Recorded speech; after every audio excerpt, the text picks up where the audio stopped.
Without this historic investment, there would be no BART in San Mateo County. BART serves thousands of riders every day to relieve and directly relieves congestion. So if you just kind of imagine between those two investments, BART and Caltrain, how many cars are taken off the road, and think what it would be like if they weren't. We need to do that kind of investment again. That said, the district's investments in these key public transit improvements total over $500 million, for which the district still carries substantial debt service. The heart of Samtrans' mission has always been to serve those, to provide bus and paratransit services to the most vulnerable residents in the county, providing ways to get to work, to get to medical appointments, to get to school. Indeed, most of our Samtrans riders, their annual income is less than $50,000 a year. That's annual. But of increasing importance in recent years, Samtrans is being looked at to build new and innovative and sustainable ways to relieve congestion. So this dual need to provide service to our most transit-dependent residents in this county and to get our choice riders out of their cars has never been more urgent. Before I finish up and turn it over to Jessica, I just want to say a word about the coast side and its special place in kind of the public transit world of this county. As cities on the bay side are working quickly to add more density, their planners are turning to transit-oriented development to create both new housing options and to get people out of their cars and off clogged freeways. Public transportation ridership is in many ways a self-fulfilling prophecy. Generally speaking, the more people ride, the better the case for more public investment in public transit, and then the better the system becomes. Here on the coast side, the conditions and requirements are very, very different. First, we simply don't have the population density to make traditional types of public transportation cost effective. It's really hard to fill buses over here in off-peak times. Second, we need services that get our residents to and from work during the week and then get visitors to and from the coast from the other direction on the weekends. And we all need to be able to move north and south, which is becoming increasingly difficult. So, with all this complexity in mind, the San Mateo County Transit District has launched Get Us Moving, a diverse coalition of regional leaders, transportation experts, employers, and community volunteers who are coming together to find solutions. This initiative is aimed at building a brand new blueprint for a fiscally sustainable bus and paratransit service that also meets the congestion challenges facing us today. A community-driven process is what's the only way forward, and that's what the Get Us Moving initiative is all about. So I'm very happy this evening to introduce Jessica Epstein, our Samtrans staff member who will be making the presentation. She'll tell you about Get Us Moving, and she'll hopefully get Half Moon Bay moving and being part of this process. So thank you very much for your time this evening. Before Jessica goes on, just a couple things about the coast side that, we did have a couple of, Samtrans had a couple of outreach meetings on the coast side. They weren't really well attended, unfortunately. But we heard, and they heard clearly, is if you're going to have bus service, it has to be express bus service, meaning that you cannot have any more than 4 stops, 2 here and 2 over on the other side. And the other thing I know from hearing from residents on the coast side is that if you can do more in terms of moving school-age children to their schools, you will really have a major impact on commute times. And we know that because during the summertime when school's out, traffic is not as bad in the commute time. So some of the things that we're going to be looking at and focusing on would be, now that you can't really have Samtrans running school buses per se, but you can increase the routes to make sure that they actually provide the service to schools. So those are things that we know are pretty important to the coast side, and we are including those in terms of some of a list of priority projects. So with that, Jessica. Thank you, Council, for giving us the opportunity tonight to talk to you about Get Us Moving, San Mateo County. There we go. Oops, getting ahead of myself. All right. Well, so As you've already heard, Get Us Moving is a collaborative effort between Samtrans, the San Mateo County Board of Supervisors, and quite literally every city in the county, as well as a variety of stakeholders. And we all know that traffic is a problem. Driving over here today, I was checking the 92 to see how red it was going to get between coming over. And it wasn't bad, but, getting out to the coast, I live over on the other side, I plan my trips out here around the traffic, right? That's the reality that we all live in. There are a number of options, though, for dealing with these traffic issues. And so right now what we're trying to do is really gather public input on how transportation funding should be spent in this county. So a little bit about the framework that we're all living in right now. The population of San Mateo County is exploding. We are projecting, we're going to see a 26% population increase, and a very large percentage of that population is seniors and those who are going to use paratransit service. And paratransit is far and away the most expensive form of service that Samtrans offers. And we're expecting that we currently do 320,000 rides. As of 2010, we expect that to go up to 1 million rides in 2040. So I call this slide, the list of woes, right?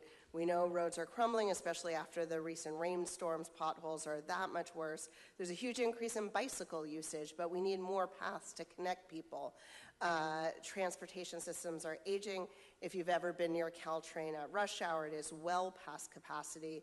The bridges coming over to San Mateo County are all bursting at the seams, and our local residents get caught sometimes in pass-through traffic, but our local residents get caught in that. And there are so many good ideas for what to do. Environmentally, we can convert our fleet to electric buses. For traffic on Highway 101, there's both a managed lanes and also 92-101 interchange is a major bottleneck. If any of you commute over to that side, you come over 92 and then you essentially get stuck before you can get on 101. Express bus service all over the county is something that we've been studying and looking at. But none of it is cheap.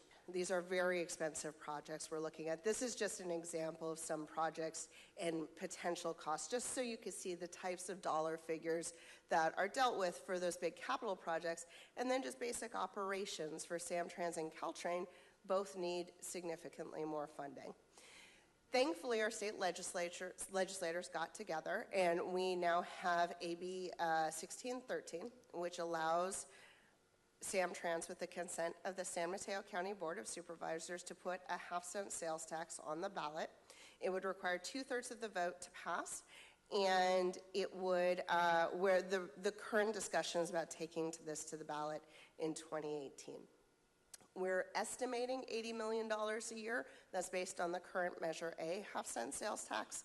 And so over 10 years, you're looking at $800 million. 30 years, you're looking at $2.4 billion. So that's where Get Us Moving comes in, because we can't, in order to write the correct expenditure plan, we need to know what the community thinks should be in it.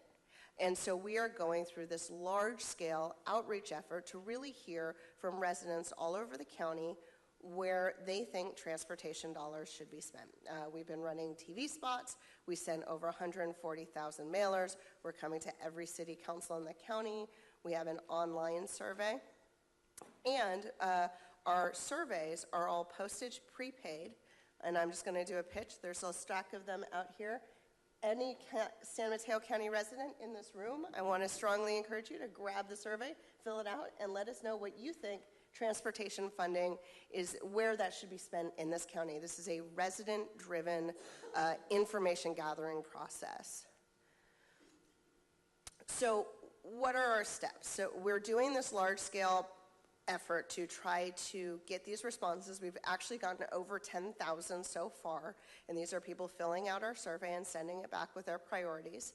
We also have two different groups, a technical advisory group, which Half Moon Bay has been participating in, And those are public works directors and city managers, and a stakeholder advisory group that's made up of nonprofits, advocacy organizations, large employers, people who work with the senior community, the youth community, bicycle community, all coming together. And first they met in a series of meetings to essentially develop goals, what they think transportation funding should look like.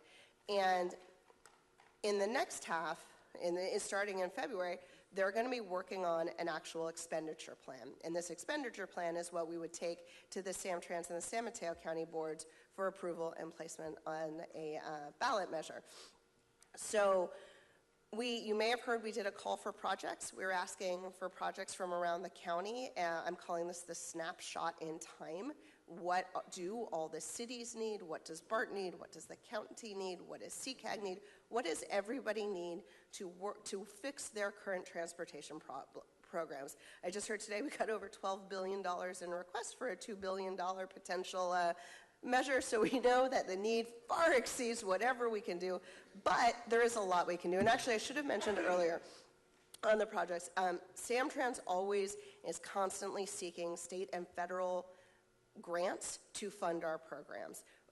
We have an entire team that's what they do. They try to bring in outside funding to pay for our projects. Unfortunately, those are competitive. They're never guaranteed, and that's why local funding is so important to be a part of that. But rest assured, we are not, and we never would only look to a sales tax to pay for everything that needs to be done. So from this call for projects, we're going to start drafting an expenditure plan. I get asked a lot, well, what's the expenditure plan? The answer is TBD. We're working on that. That is exactly what this process is. We think it could look something like Santa Clara County's Measure B, which had several large buckets, highway, bike and ped, transit. These could be buckets, but we really don't know. What is going to happen is we're going to look at all these 100+ projects that were submitted and see what floats to the top as categories, and that is how we'll develop these categories. And then that will go to our two groups, and we'll be public with our draft expenditure plan before a board adoption, and we'll start figuring out the margins. We are currently scoring these projects right now and really figuring out how much of pothole repair did we actually get? What percentage of the pie should that be? We have no idea. And this survey, which is both online and in the print copies, is one of the big factors for us in figuring out, well, if people really care about one particular issue, we know that bucket needs to be bigger. So, things you can do to help, obviously, it would be great if everyone in the room, again, postage prepaid, just stick it in the mail, filled out the survey. If you have any ability to send the information out, I also want everyone to know that we actually have a Get Us Moving town hall planned for,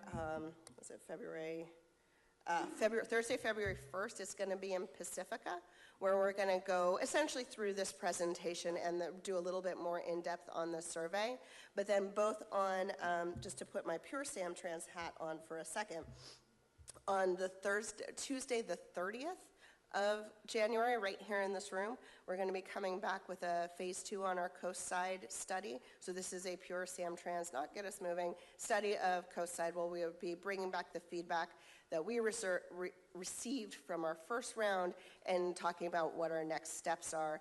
And then the February 1st Pacifica Get Us Moving Town Hall will also have a piece where we'll be talking about the Coast Side study. So we're doubling up and we're coming back on the Coast Side study at the same time.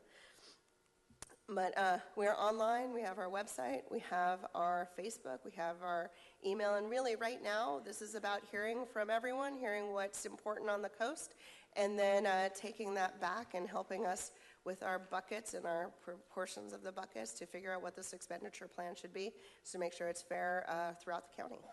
Thank you. Well, very much thank you.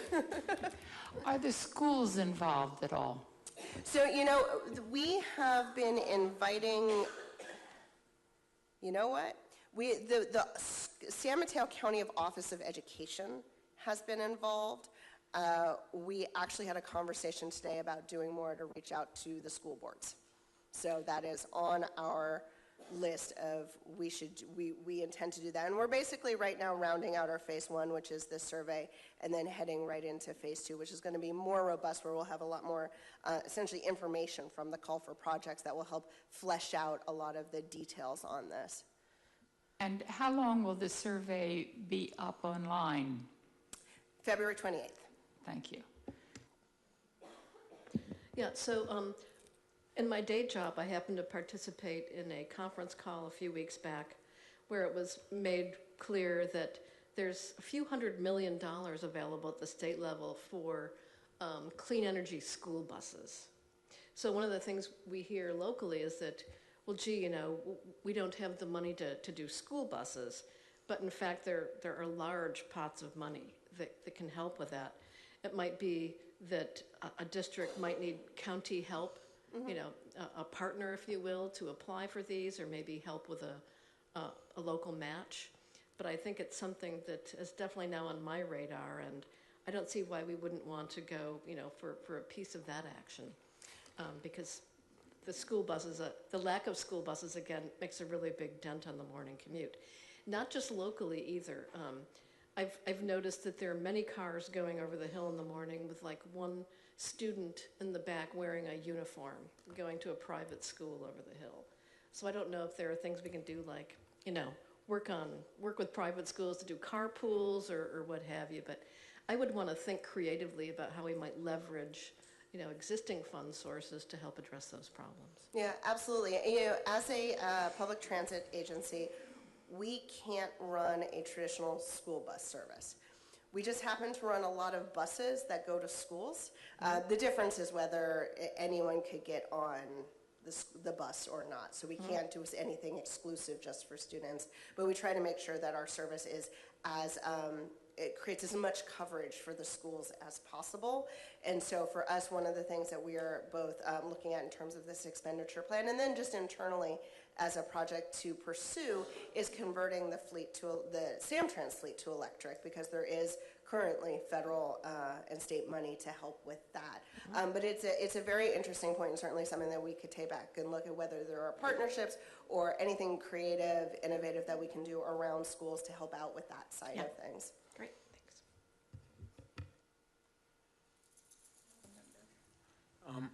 I hate to be a downer, but what happens if the ballot measure doesn't pass? You have contingencies for what you want to do with Get Us Moving? Well, so the expenditure plan is could be fulfilled in any way, right? So we looked at a variety of options, some of it through seriously looking at polling, and decided that the half-cent sales tax was essentially the most viable option for us today. If it doesn't pass, we would certainly have to look for other streams of funding, see if there's more grant money available, get creative. Our goal would be to avoid service cuts. With everything we could do, we would try to avoid service cuts. But we talk about a fiscal cliff. We are not sustainable. Samtrans is not sustainable in perpetuity without more funds coming in at the level of service we give. And Caltrain is actually expanding service dramatically, and with that is expanding costs. So we're going to stay optimistic. We've got a lot of really creative ideas I'd love to see happen. So, but the plan will be there, and you know we'll see what happens next if unfortunately it doesn't pass. Good luck. Thank you. I do want to say, I do think that bus service is really, really important, especially for lower income residents. You know, Caltrain certainly serves a lot of folks going between San Jose and San Francisco in the tech sector, but I think to make sure that we're addressing the issues of equity, I think improving our bus service is really, really important. So I have a general comment, if I may. So I think of bus service on the coast the way I would think about electrification across our country. It doesn't always make a profit to run electricity out to the small town, but they still have it, and telephony and things like that. So while I think it's important that we fill our buses and have high utilization, I think it's essential that we have that service here, and we have a lot of it because a lot of members of our community take advantage of that.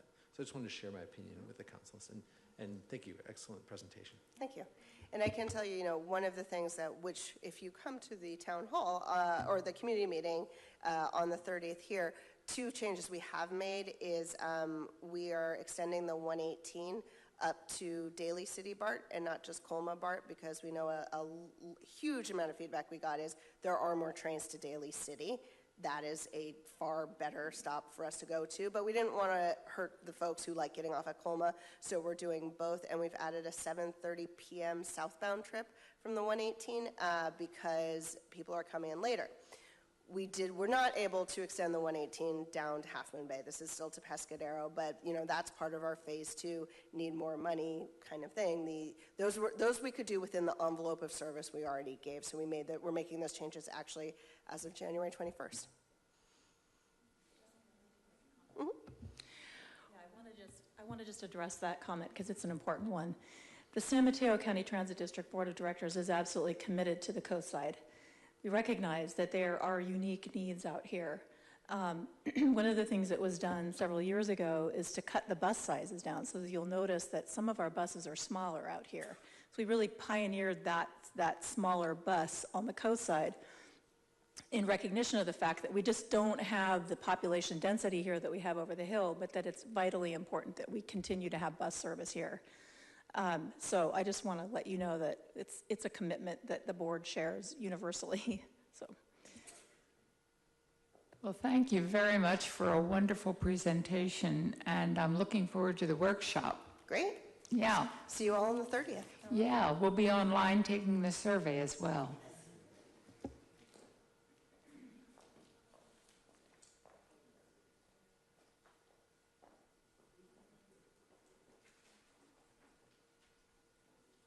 So I have no announcement of community activities and community service. Report out from recent closed session. Nothing from today's session, but Ms. Enberg has a report out from a former closed session meeting. Yes, thank you, Madam Mayor. I wanted to report out that the council met in closed session on Thursday, December 21st, Thursday, December 28th, as well as Saturday, December 30th, to discuss candidates for interim city manager, to interview candidates, and to provide direction to staff regarding negotiations. And that item will be considered by the council later on this evening, the interim city manager contract, which is item 3G. Thank you. Manager updates to council. I have nothing to report this evening. Okay, we'll move on to public forum. We have 3 cards. If anybody is interested in speaking, please fill out a blue card and bring it up here to staff. Our first speaker is Joyce Logan.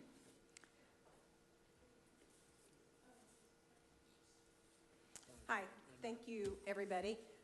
My name is Joyce Logan. I'm here on behalf of myself and Katie Martin. We live in Kenyatta Cove, and we have a Rattus norvegicus, aka brown rat, problem. With me are other members of the Kenyatta Cove community, Sue and Soupy. We need help with upping the current rat abatement efforts that are between the city, Dewey Pest Control, and the park's ownership and management. There is a bait station program that has been ongoing for some period of time, not well monitored, but we do know that the rats are eating the bait in ever greater quantities. And we see rats crossing the street in the middle of the day and rats in people's homes. We also we're seeking some help from the city with that, and also in cleanup of the riparian area that is in the Kenyatta Verde Creek, which is at the south end of our property of Kenyatta Cove. To that end, we're requesting time on the City Council agenda on the February 20th meeting so we can make a presentation. We hope to have a technical representative from the San Mateo County Mosquito and Vector Control District available to share recently accumulated data. They are in the process of doing surveys about what they're seeing out there. We will also extend an invitation to the parks management and ownership to attend and participate in this as well. Thank you for your time. Thank you. Madam Mayor, may I suggest that we have staff contact the speaker so we can perhaps have a staff meeting? We can probably deal with this a lot more efficiently. Thank you. Outside of the council meeting. Good. We'll follow up. We'll follow up with you. You can contact John in the back. Okay, we have your information. We'll follow up with you, ma'am.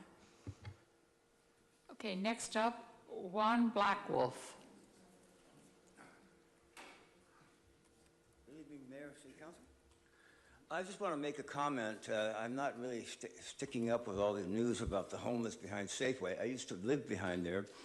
I was the only one behind there 5 years ago. Now I live quite nicely with a wonderful person here in town.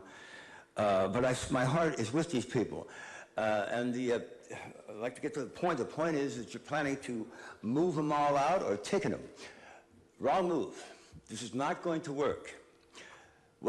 I'm not going to get into what I think would work, but this is an act of brutality.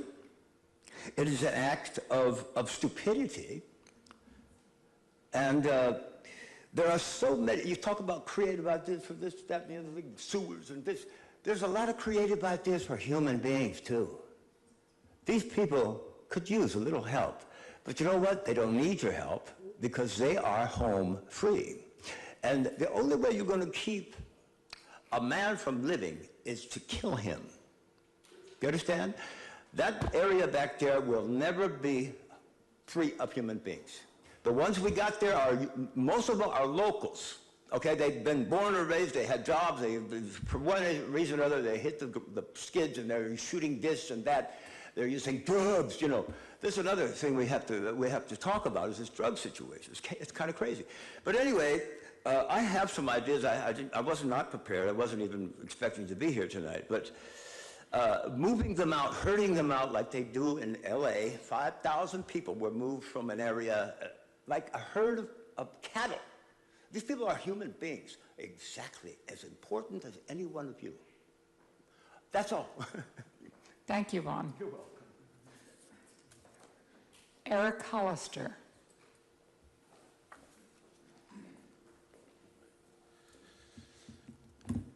Mayor, Council, Libby at home. I'm standing up here because I like to involve the people that are not here. I think that this year, more than any other year, is a fantastic opportunity for communication, education, and involvement. It's a chance to tune in, whether it's on Coastside Television or Coastside Buzz. Michelle's doing a fantastic job. Whether it's dropping into the city council meeting, these folks, I mean, I see a lot of regular faces. It's fantastic to see them. It's a little empty over here, so it'd be nice to see a little bit more faces. But it's a chance for us to show up and, more so than anything, volunteer our time, whether it's working for the seniors, whether it's working for the homeless, whether it's volunteering good ideas. I mean, you can, if you've got a job and you're occupied on the other side of the hill, or even if you're working here, bless your heart, you don't have any traffic going back and forth, you're volunteering your money maybe. But I think more so things like space for the community, for seniors that don't maybe have the money to afford to be here, or a high school group that doesn't necessarily want to dig into their funds to rent out the Ted Adcock Center, rent out your back unit or your backyard, especially if it opens up into open space. But the other aspect that I really want to touch on is that I think the City Council really needs to keep up the good work. You guys are doing a fantastic job. You guys have dealt with a lot of nonsense last year, partly due to me. And I think more so than anything, just keep your eyes forward and just stay educated and just keep doing this. I mean, I'm grateful that I see the same faces here, especially this year. It's going to be a fun year, to say the least. But thank you very much for your time, and I appreciate all your time this year, definitely. Thank you, Eric. Sam Raskin.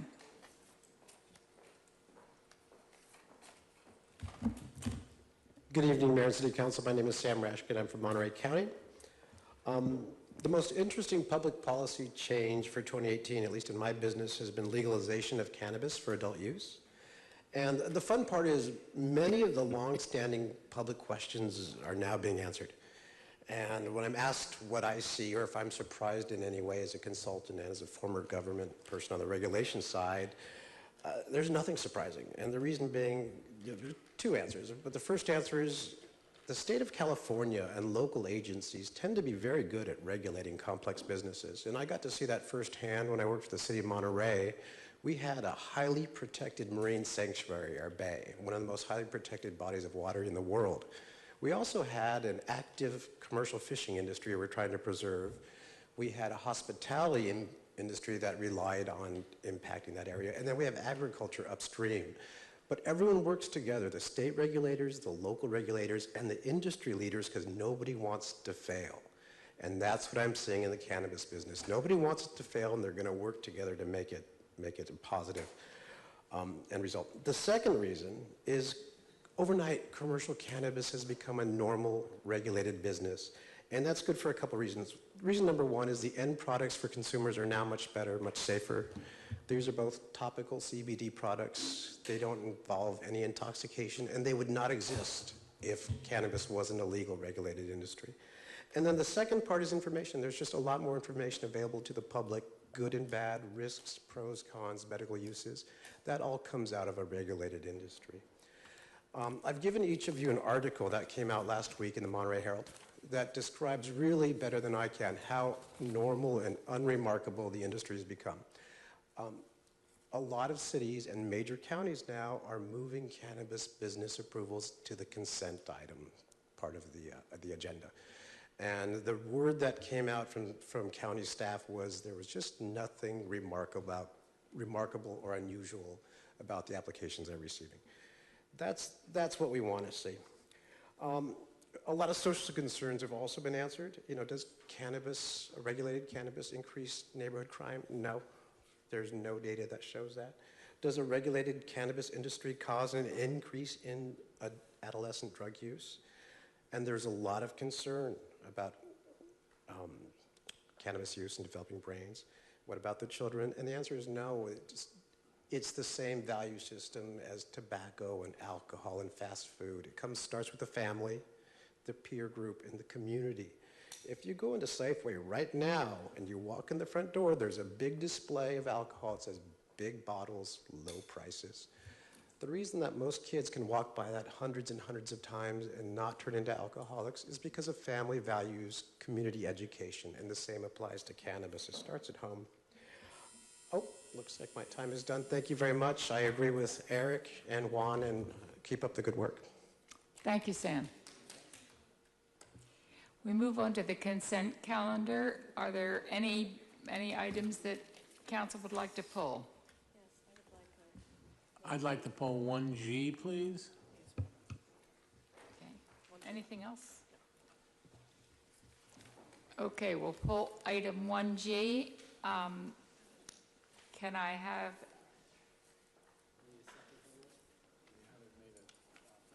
No, we didn't. No, we're just pulling it. We'll talk about it at the end. Right. Need a motion?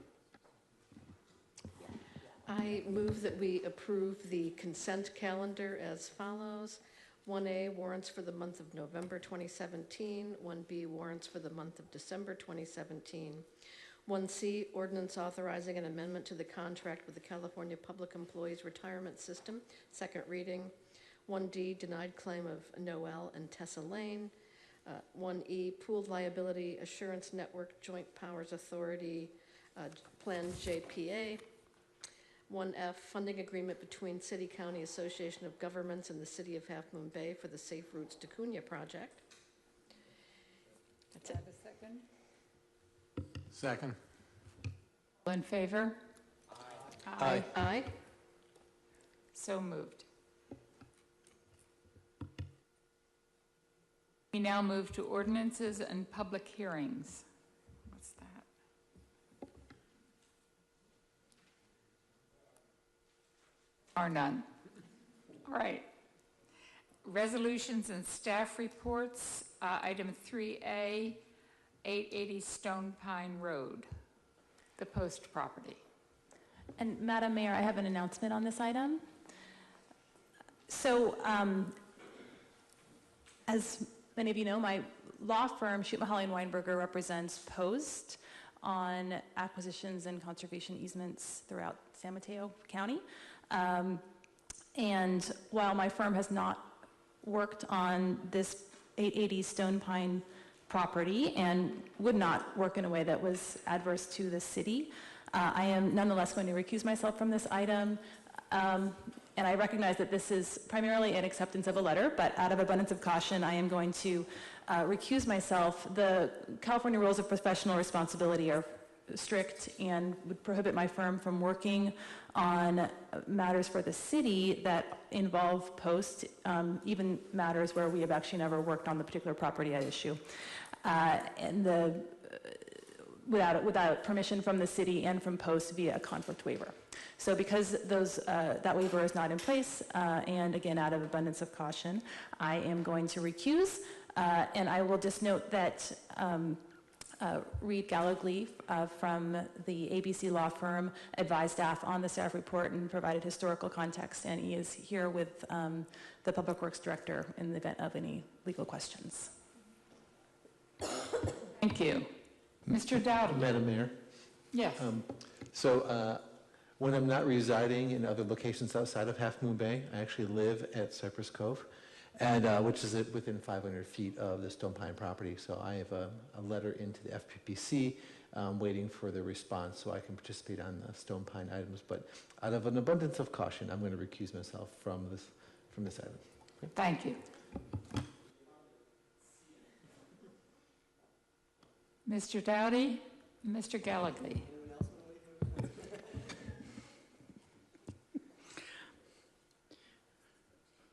We operate the city yard there. Maybe I have a conflict. I don't know. Thank you, Mayor, council members, and community. Happy New Year, officially. Lots of work this year. Thank you. We'll be brief. As the staff report covers most of the critical points here, but we received a November 9th, 2017 letter from Mr. Moore, President of Peninsula Open Space Trust, or otherwise known as POST, asking the city to consider potential purchase of the property at 880 Stone Pine Road, and also acknowledging a desire on their part to transition from the existing agreement that we have in place to a temporary lease agreement for the property and or a portion of the property that could be an issue to be resolved at a later point. At this point, they have indicated a desire to give the city first opportunity to discuss potential purchase and or I guess lease of this property in some form or fashion.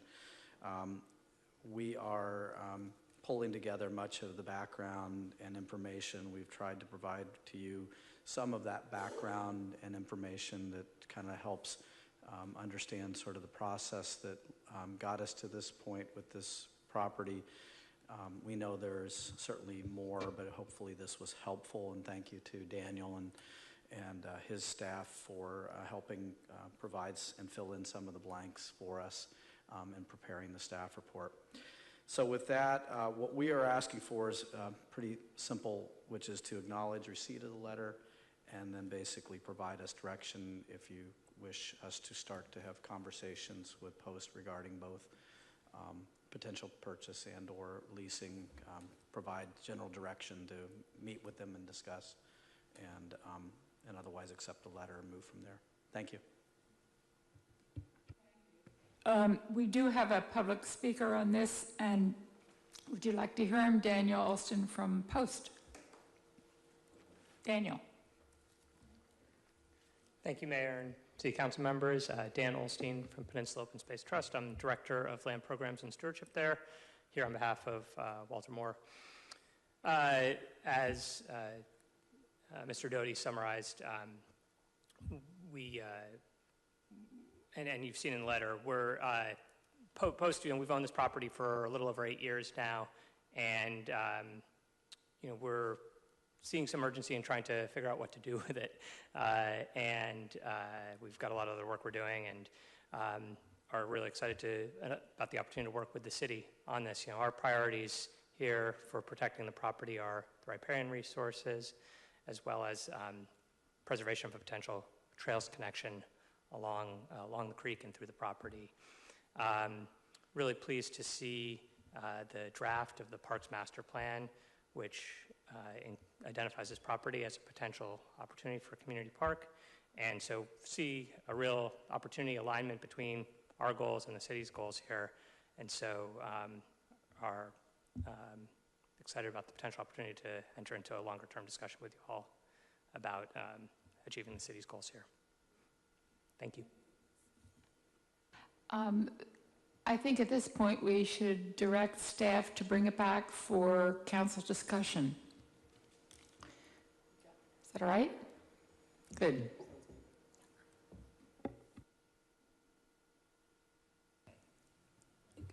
It'd be good if we can get a motion on that. Is this by motion?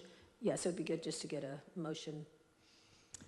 So I move that we direct staff to bring this item back to the council for further discussion. Do we have a second? Second. All in favor?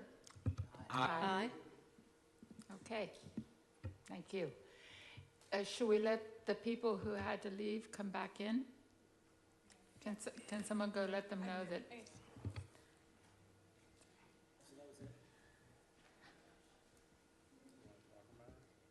Okay, we're going to move on to SAM operations and maintenance.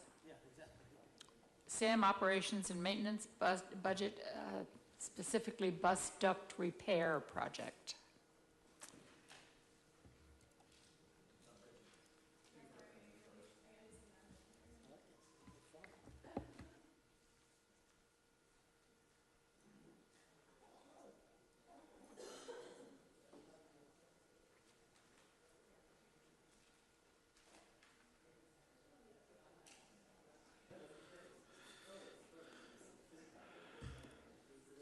Oh.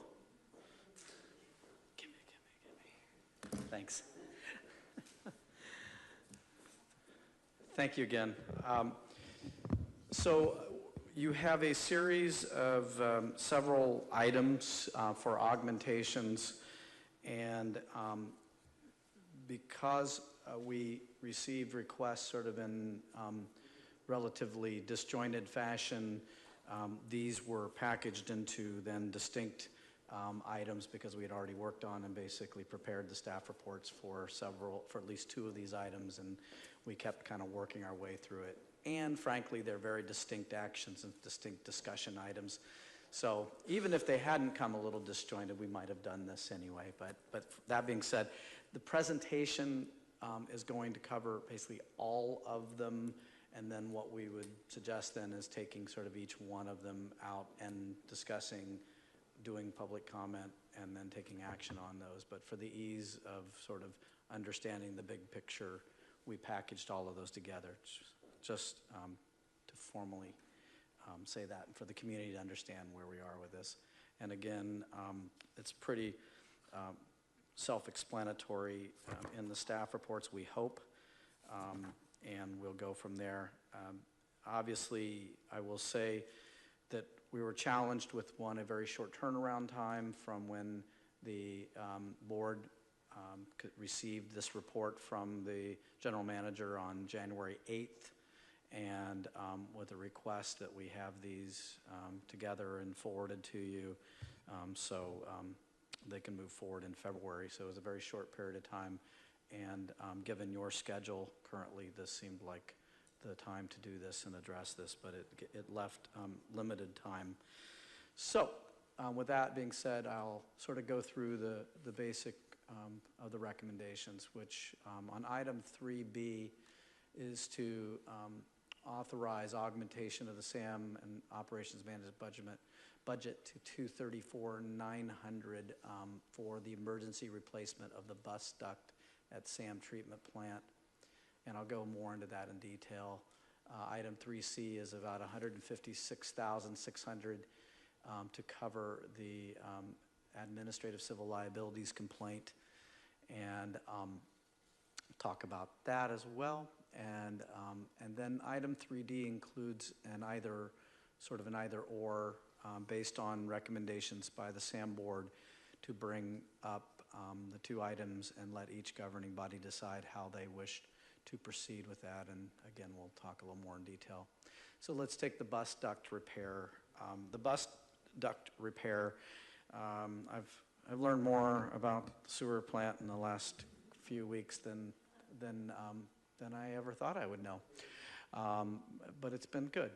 And one of the things I've learned is that we don't have a cable that runs the power into this plant.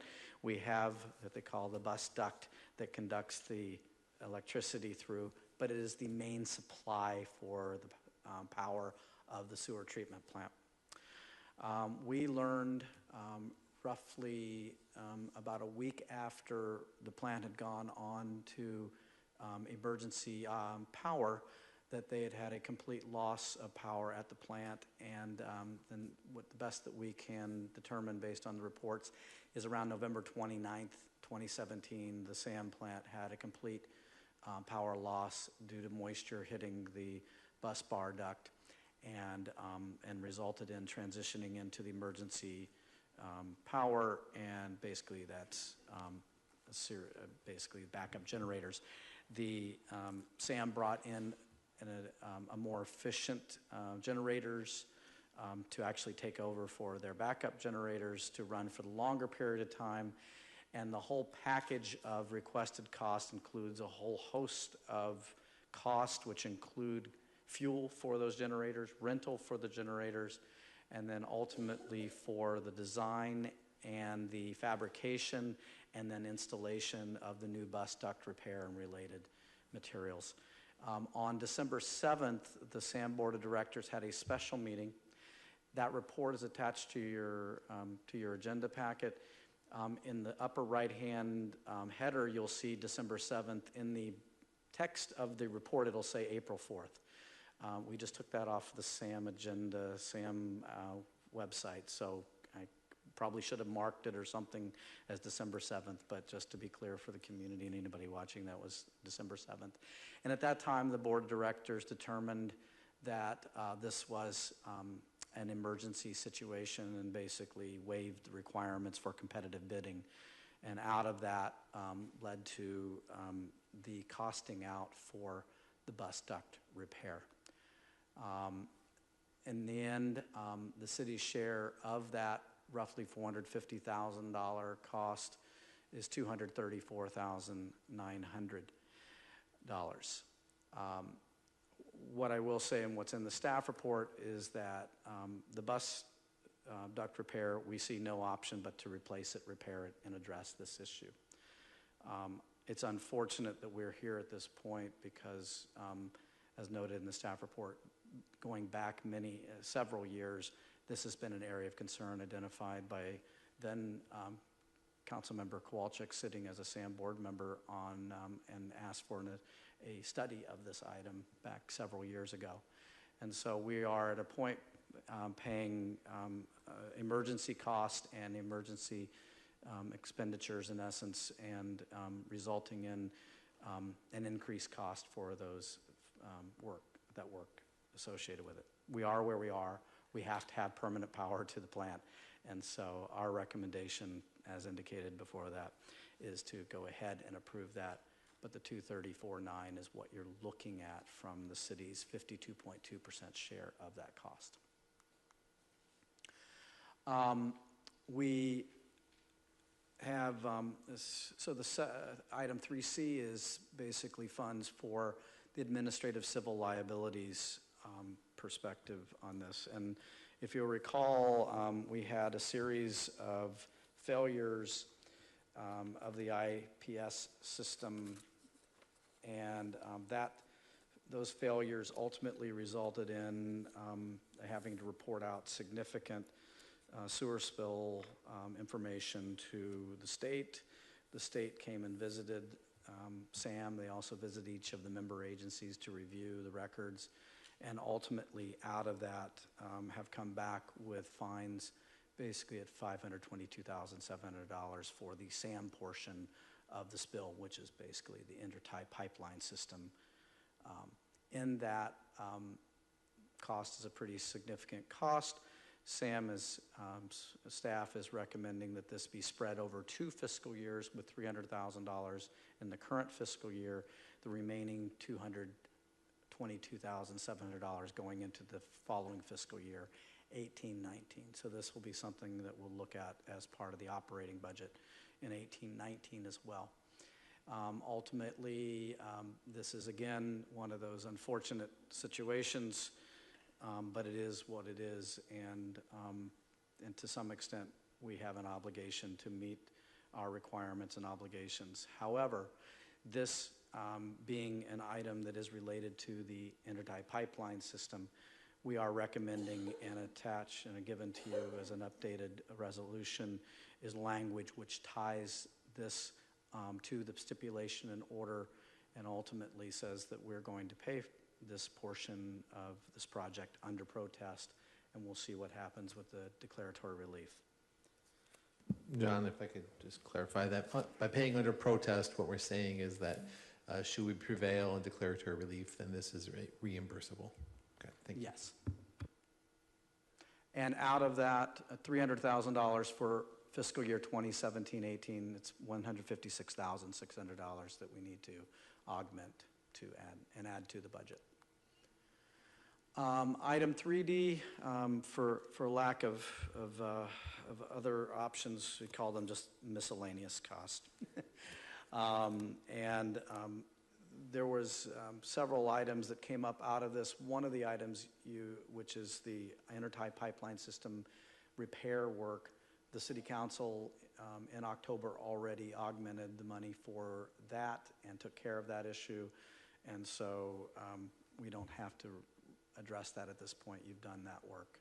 So really, under this provision, there are 2 items to discuss, and those being additional legal fees and the additional staffing cost for an operator and training position. So as indicated in the report here, there was a discussion at the January 8th meeting, and there were 6 budget items included. Those included the 2 items discussed. It included a potential replacement at the time of the burner system, and that was ultimately removed by staff from the mix in 2017-18, SAM staff, sorry. And then ultimately we have the remaining 2 items here under 3D, which is the additional staffing and the legal fees. So basically we are, again, at the time, the SAM and your SAM board members can speak to this more closely, more clearly. It is our understanding that there was some substantial debate and discussion about this, and ultimately, because of particularly these 2 items in general, were a bit controversial and questionable in terms of how all of these things came about. There was this idea of kind of splitting these into 2 alternatives, which one included the alternative of paying just for the additional additional staff person and not paying toward the legal. The other option is to pay for both, but as in the prior item, to agree to pay for the additional legal services under protest, and also with the stipulation basically that it not be used for purposes of fighting the lawsuit against the city. And so those are, but those are going to be rather difficult provisions for your board members and for staff to impose upon this because, as each of you now, other than Adam, I think, have been at the SAM board, and you look at the disbursements and then trying to get those broken out with legal costs, and it's a very difficult proposition to get the full breakdown of all the costs associated with it. So that creates some challenges. As we indicated, the additional staffing is our portion, basically 52.2% of the operator and training position, and then the legal fees is 52.2% of the anticipated $100,000 for general counsel budget. So as indicated, the legal results in an additional $100,000 to a $90,000 budget item. There were in the subsequent revised staff report that was provided as attached to the letter from the SAM general manager, it was indicated that this would not be used for the administrative civil liabilities and not other things, including the litigation. Again, very difficult to impose that. But if you choose to move forward with this, again, the provision we believe is that this should be paid under protest toward that. And then Catherine can speak to it in more detail. She has put some language in the resolution that hopefully sort of covers your board members in the future for not having to catch every single one of these, to basically say that the legal fees and for related to the civil liabilities and everything are being paid under protest into the future. Yeah. So again, you have, as we see it, two options. I'll note that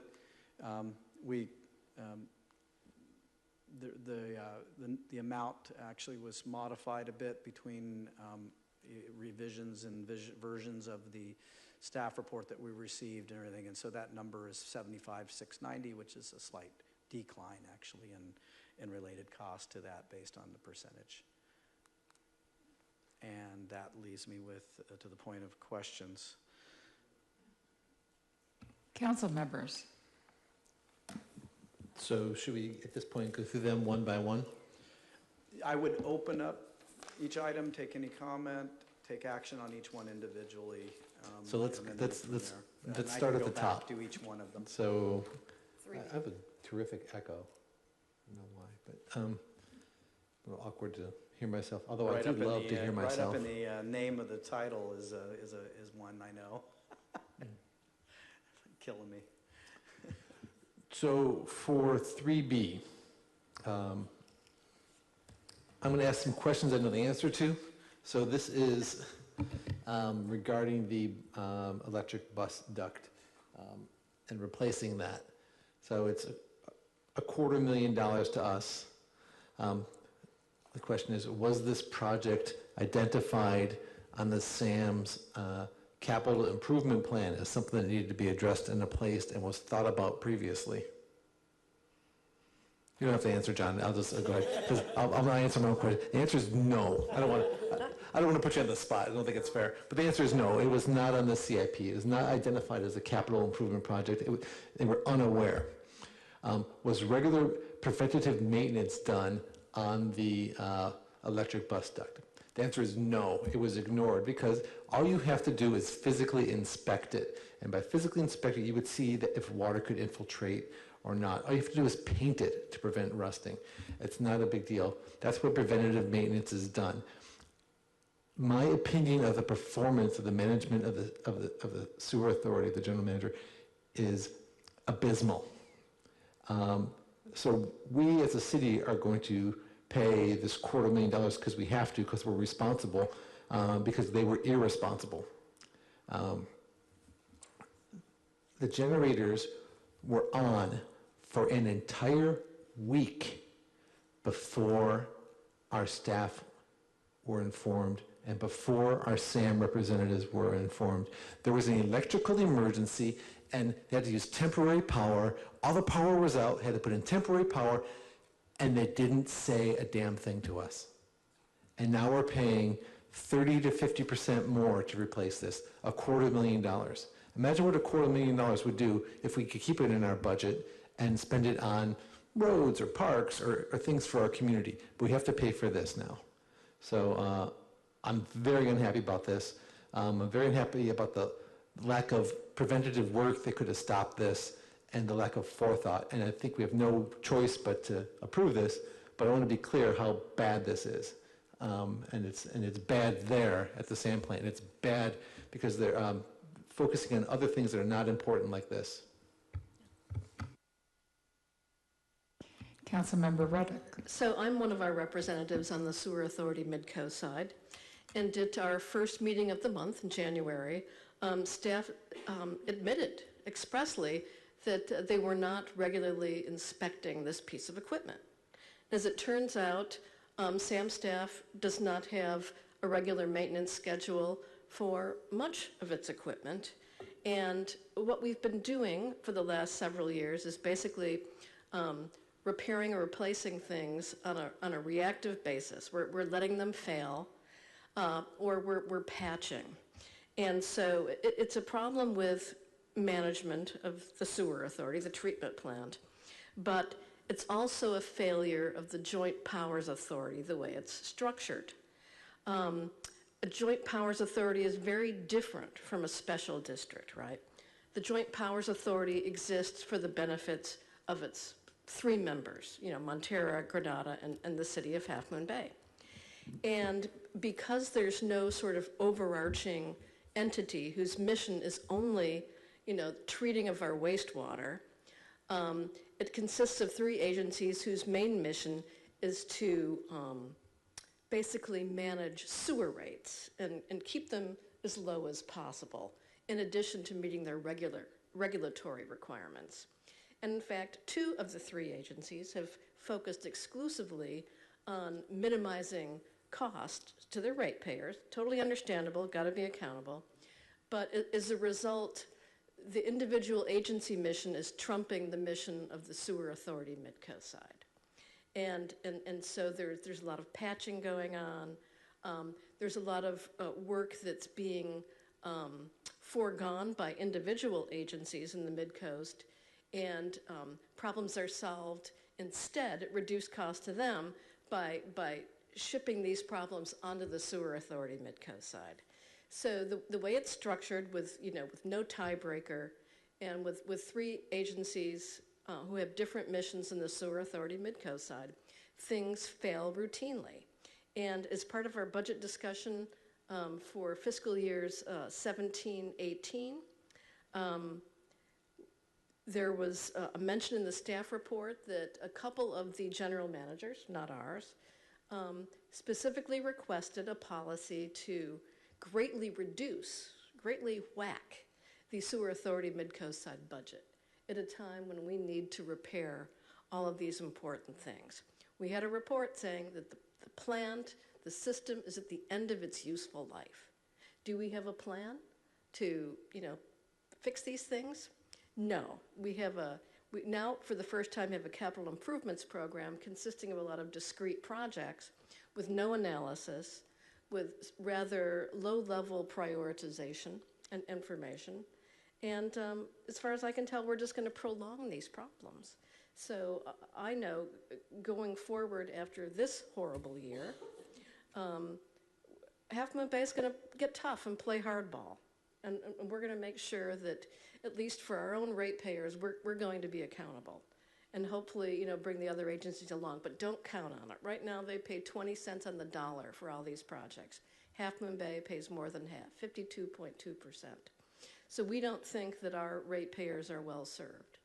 And we don't think the environment is well served by not having a solid, separate, independent agency whose only mission is to treat our wastewater to a level of quality that protects our environment and our public health and safety. So this is a serious problem. It underlies one of the reasons we took legal action to begin with. And the conditions at SAM only get worse. So we're going to be having a lot of discussion about this in the coming year. Councilmember Eisen. Yeah, first of all, I want to say how lucky we are to have such distinguished council members on this committee to be able to help us through this process, because the one thing that I've been learning about this process, and we talked about it, is we don't exactly know. We're not professionals in how to manage a sewer plant. But what we are professionals in is knowing what things should be reported and the timeliness behind the reporting. And frankly, we are not getting that to the level that we need. So I'm excited for the future of what we're going to do.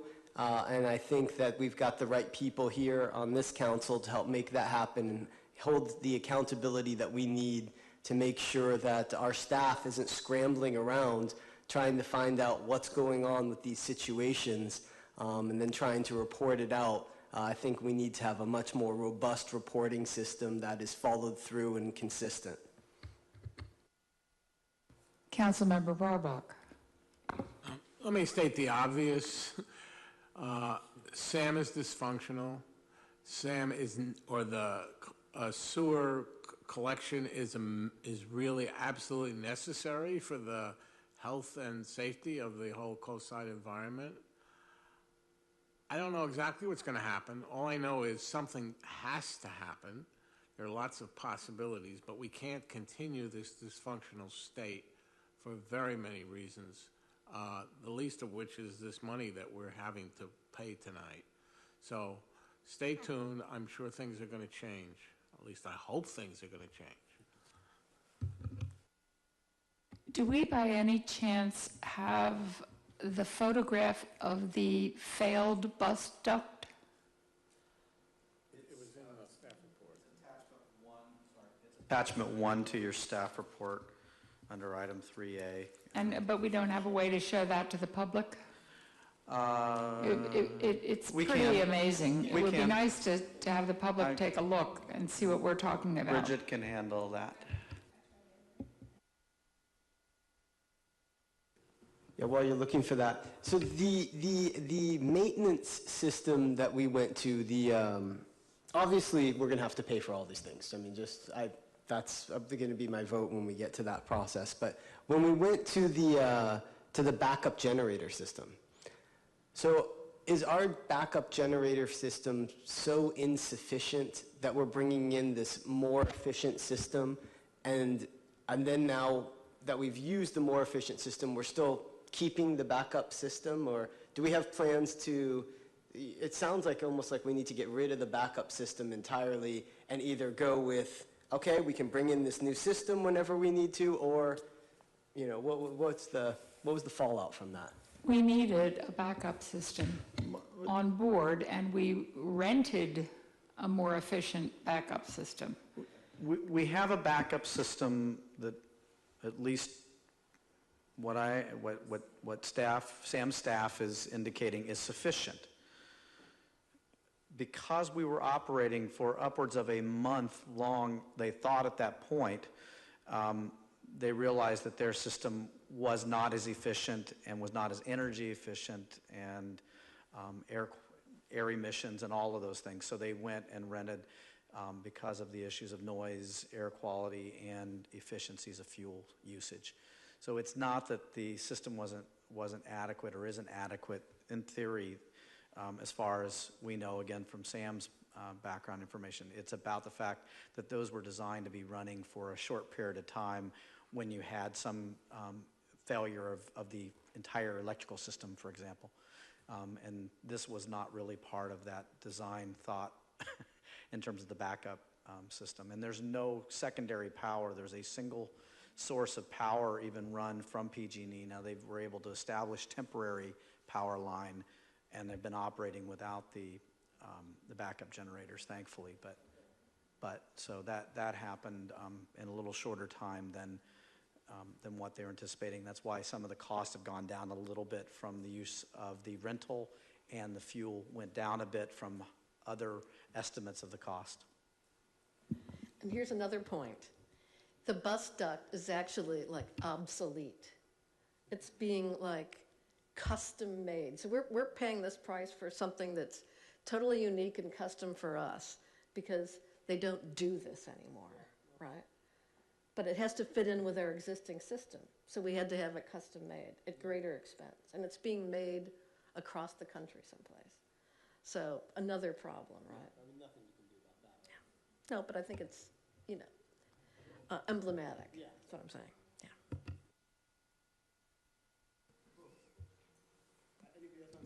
Yeah. Councilmember Kowalczyk. I'm just going to make a motion so we can be done with the pain.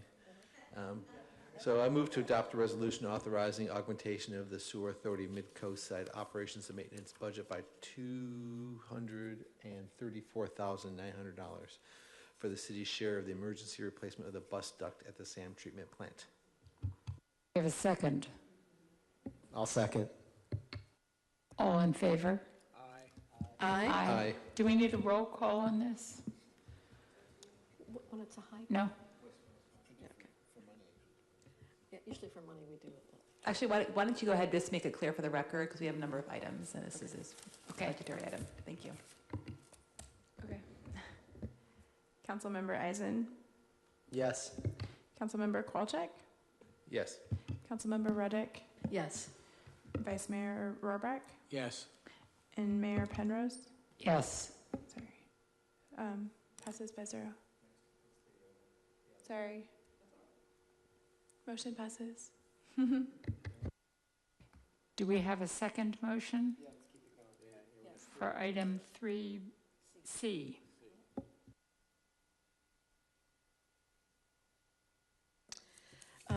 I move that we adopt a resolution authorizing augmentation of the SAM operations and maintenance budget by $156,600 to cover costs of administrative civil liability complaint R2 2017-1024 relating to sewer spills on the intertie pipeline system outside the city sewer service area.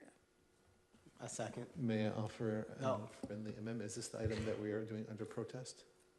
The resolution provided to you and supplemented includes the language for the under protest. For the record. you Friendly may wanna amendment note to that. include in the language of the motion that it is to fund it under protest, so it's subject to the conditions of our legal stipulation. Okay. Can we have roll call, please? Councilmember Eisen, Yes. Councilmember Kowalczyk, Yes. Councilmember Reddick, Yes. Vice Mayor Rohrbach, Yes. and Mayor Penrose. Yes. Motion passes.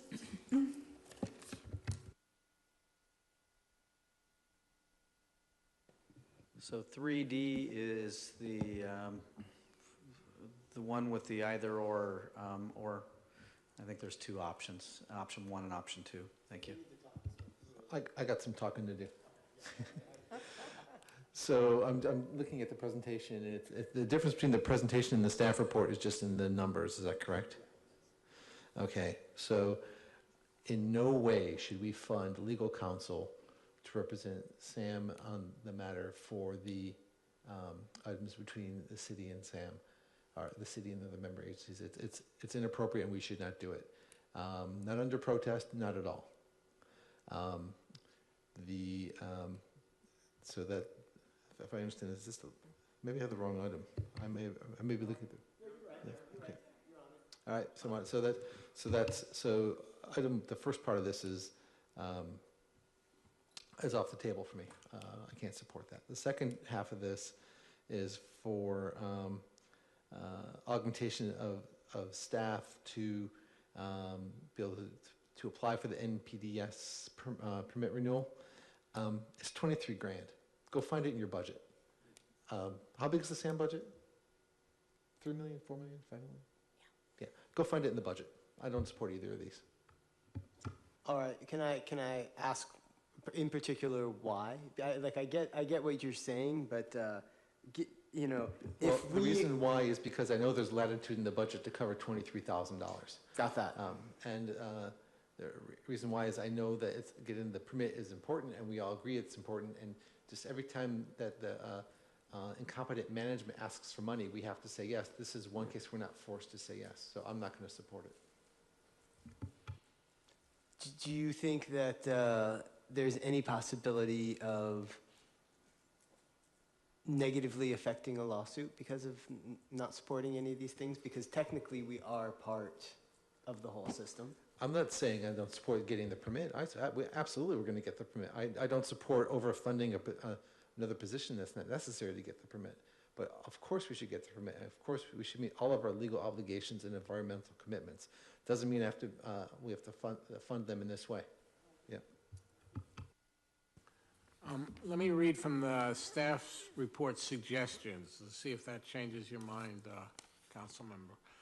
No portion of the legal fees, except as allowed under the stipulation order, be used toward the Half Moon Bay versus Granada and Montera litigation, and any approval of payments for legal costs related to the administrative civil liability complaint will be made under protest pending a decision on declaratory relief.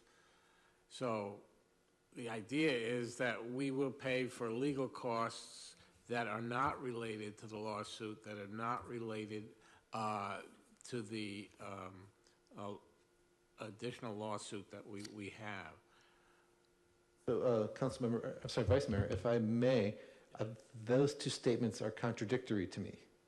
So the one statement is that we would pay the legal fees under protest, and the other statement is that none of the legal services would be provided related to the stipulation, if I understood you correctly. So if it's not related to the stipulation, how does paying it under protest affect it? That seems unclear to me.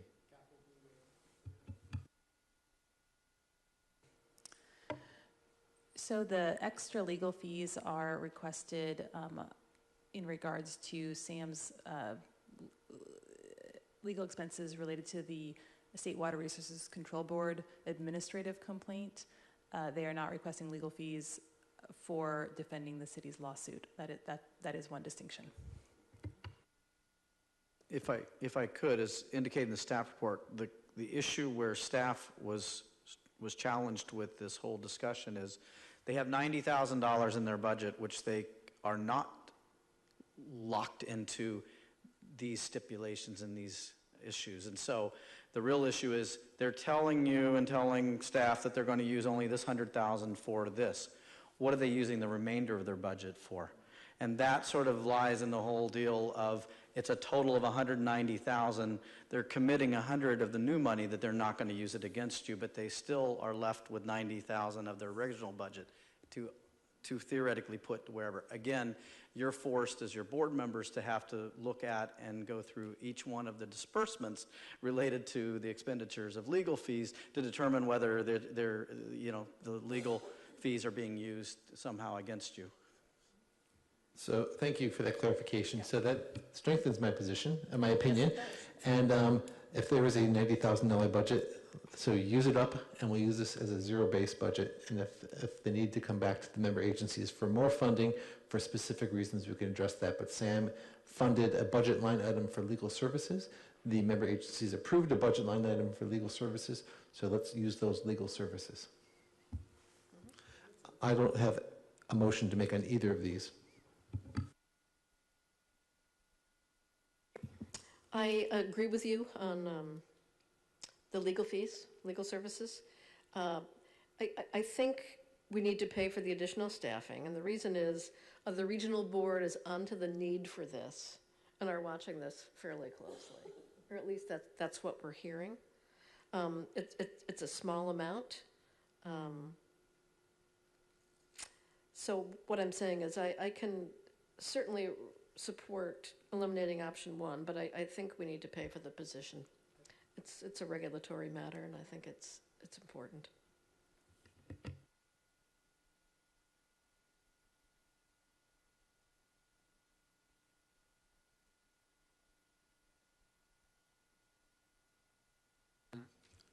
In retrospect, I do agree with option two.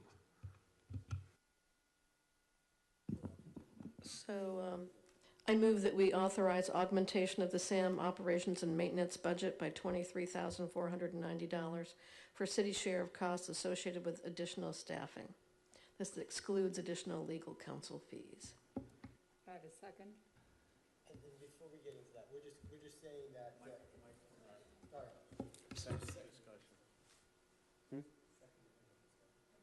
You say second for discussion. Second for discussion.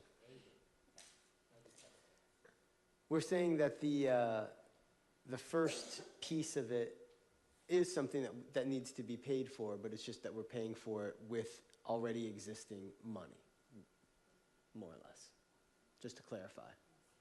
We didn't say it needs to be paid for. We just said they have a legal budget. That's all we said. Okay. I'm good with it, so. All right, second.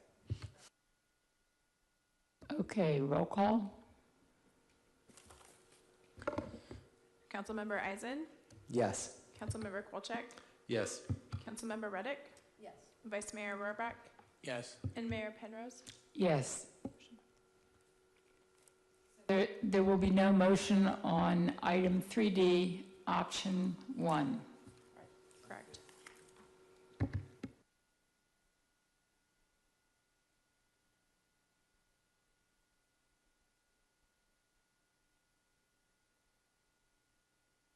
Three E.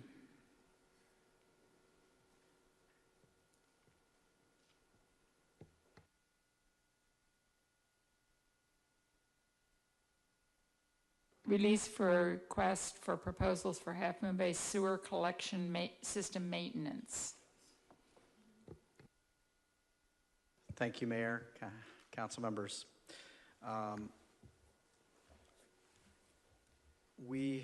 Before you is another item related to the sewer system.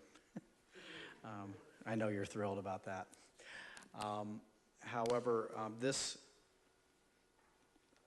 as much as the items before are critical, we believe, to the delivery of services to your ratepayers in a timely, cost-effective, and open and transparent means.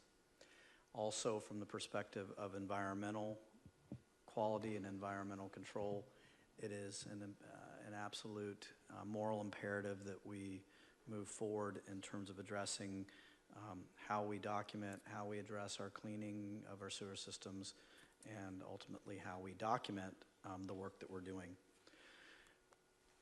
What we have tonight before you is a request to release an RFP to seek proposals from public or private firms to provide collection systems maintenance to the city of Half Moon Bay.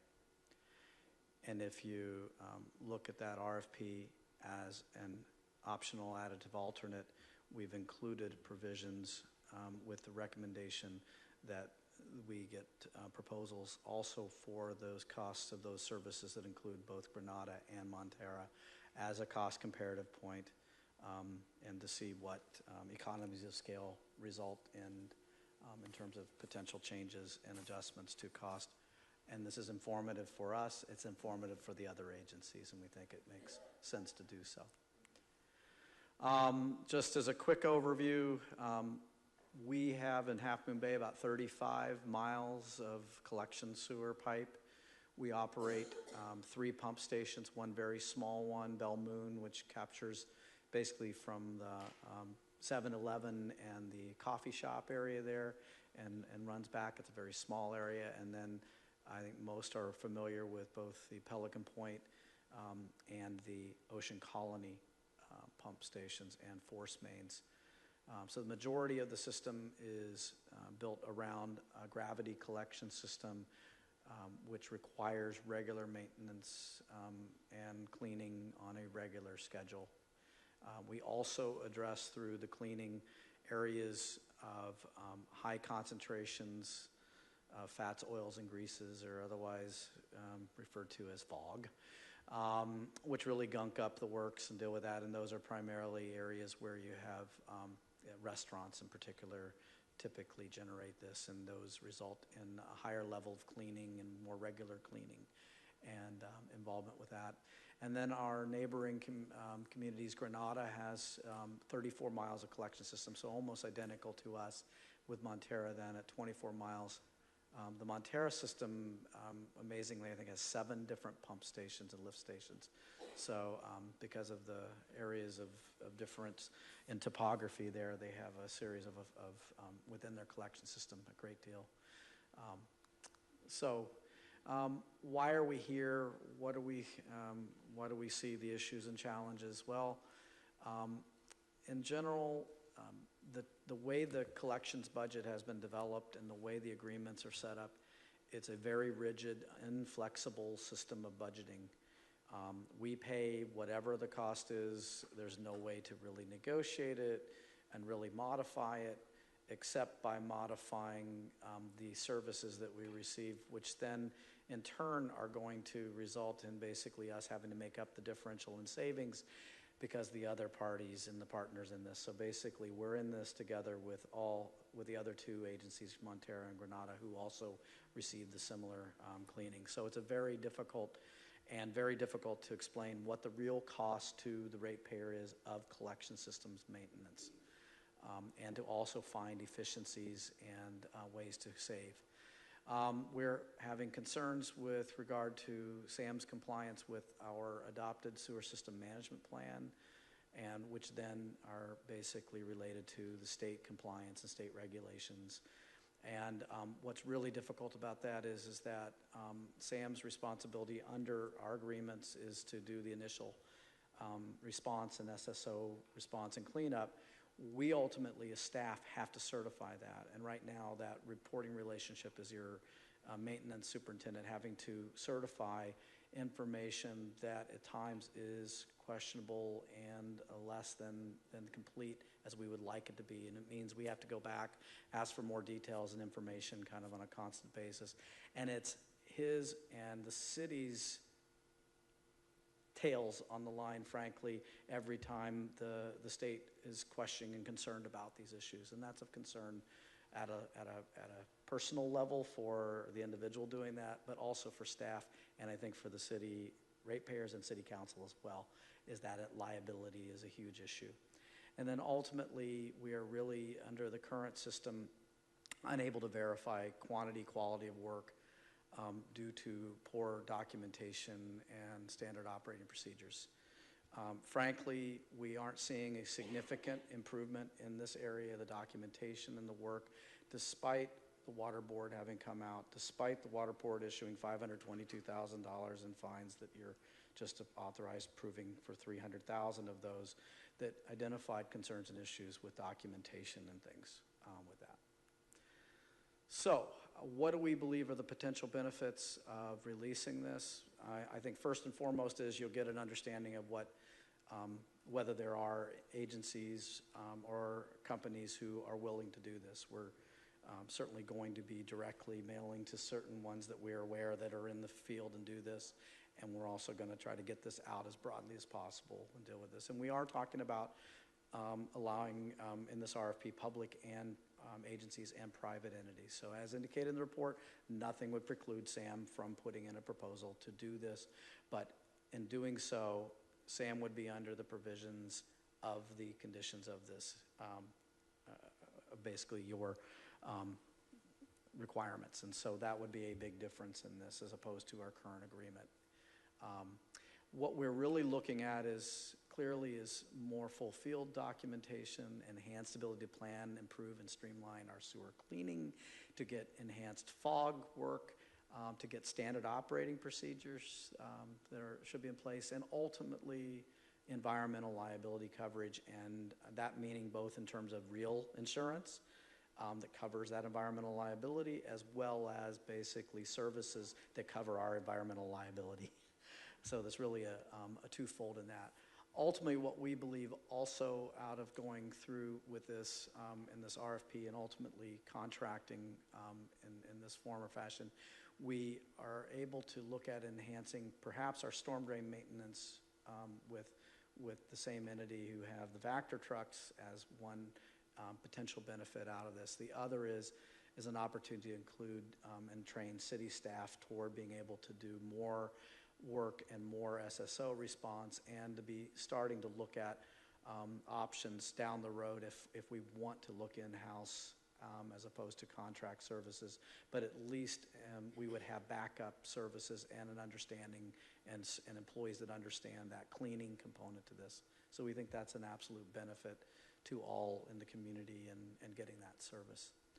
Ultimately, this is pretty clear. What we're getting today is basically the sewer cleaning and call-outs. We're getting also the underground service call-outs. So What we're looking at here in another way from what I just showed you is basically enhancing and getting the documentation, enhancing fog inspections, dealing with the sewer maintenance planning, and then continuing the city's role, which is a significant number of things that we do, which are sort of unknown by many in terms of our inspection, our capital improvements work, our sewer repairs, pump station repairs, sewer contractor monitoring, and ultimately also looking at sewer rate studies, and addressing all of that, which Yulia's group is more directly involved, but it's all part of what we do as part of the system. And ultimately, what we're trying to achieve basically is this nice circle here, which is really a progressive approach to the system, and address that through strategic planning and efforts to look at prioritizing repairs, to reduce SSOs and reduce the need for the cleaning. And if you look at this right now, the way the system is, we're cleaning annually, basically the pipelines. What we're looking at is ultimately looking, hopefully, to be able to get to a 2 to 3 year cleaning schedule and focus and emphasize where we should be emphasizing and focusing. And it's why we think ultimately the cost of this should and would come down over time, because we would start to reduce the amount of actual cleaning in areas where we don't need cleaning. Right now, because of a lack of documentation, we're cleaning it for the sake of cleaning it, not because we actually think that there's a problem or an issue in that stretch of sewer. So we're paying for a lot of thrash when we may not need to, and that's a big piece of this. And that includes also the CCTV work that we are going to be looking at doing on a citywide basis, the closed circuit TV. So our recommendation and wish is to ask you to, by motion, direct staff to release the request for proposals and ultimately see where this lands. Do we have discussion? Councilmember Kowalczyk. I got something I want to say. I move to direct staff to release a request for proposal seeking public agency or private firm to provide contract sewer collection systems maintenance for the city of Half Moon Bay. Do we have a second? I'll second with discussion. Do I then follow up with my discussion? All right. I think we should discuss this topic a little bit. So first of all, I think it's brilliant to also receive bids for the entire coast side. I'm very happy you guys put that piece in as well. I think there will be economies of scale. And I'm curious, it sounds to me like we're able to put into the RFP the pieces that we need reported out and the various checkpoints that we're looking for. So even if we were to go with an agency, let's say, that is currently serving us, it would be a different way of working with that agency from our perspective. Would you agree with that? Clearly, the relationship would be different because our expectations would be clearly defined. Yeah. Okay. So that's good. And then the last piece of my discussionary piece or questioning is, are there other cities that are able to contract this out through an actual staff? Like, is there a staff member that then we could even solicit those cities to see if we could bring over part of that team? I don't know if that exists or if it's all just always contracted out. Well, when we first started this, this is kind of like Mr. Toad's Wild Ride or whatever here. It has its ups and downs. When we first started discussing this, this issue really about a year and a half or so ago, we started talking to actually a public agency on the other side of the hill that does contract service work for other cities. They also run a special district, but they also do contract work among a variety of cities. And in fact, they were interested and willing to talk to us about doing that. At this point, no conversations have been had. I think, frankly, they were a little burned by the last start and stop that occurred, and that just happened. So, but there are models of that. There are certainly other cities that do manage and operate and deal with those issues. and there are many out there. I worked for one in Santa Cruz County that managed its entire collection system, ran a sewer treatment plant, and also did maintenance work within the city and beyond the city as well in terms of the cleaning. So these are not unheard of in terms of also cities operating both treatment plants and the collection systems, or one or the other. Primarily the collection system is usually that way. But there are also private firms that regularly do this as well. So we want, our objective is to cast a net wide and far to try to get the best possible proposals and the widest range of potential variables and variations of options out there, and then let's look at those and evaluate them. Yeah, because I mean, I wouldn't be adverse to hiring, let's just say, a staff member, and then possibly being able to bid on doing the other systems as well as another way to cover that cost. Just possibilities. They would love that. Yeah. If I could, one of the primary issues that does drive a lot of the decision making here is equipment, in particular the Vector truck, and the Vector truck usually with CCTV that goes along with that. We purchased one third of the Vector truck about 2 years ago. So that was for Sam, on behalf of Sam, and it's sitting there. It's ours. We own 1/3 of a Vector truck.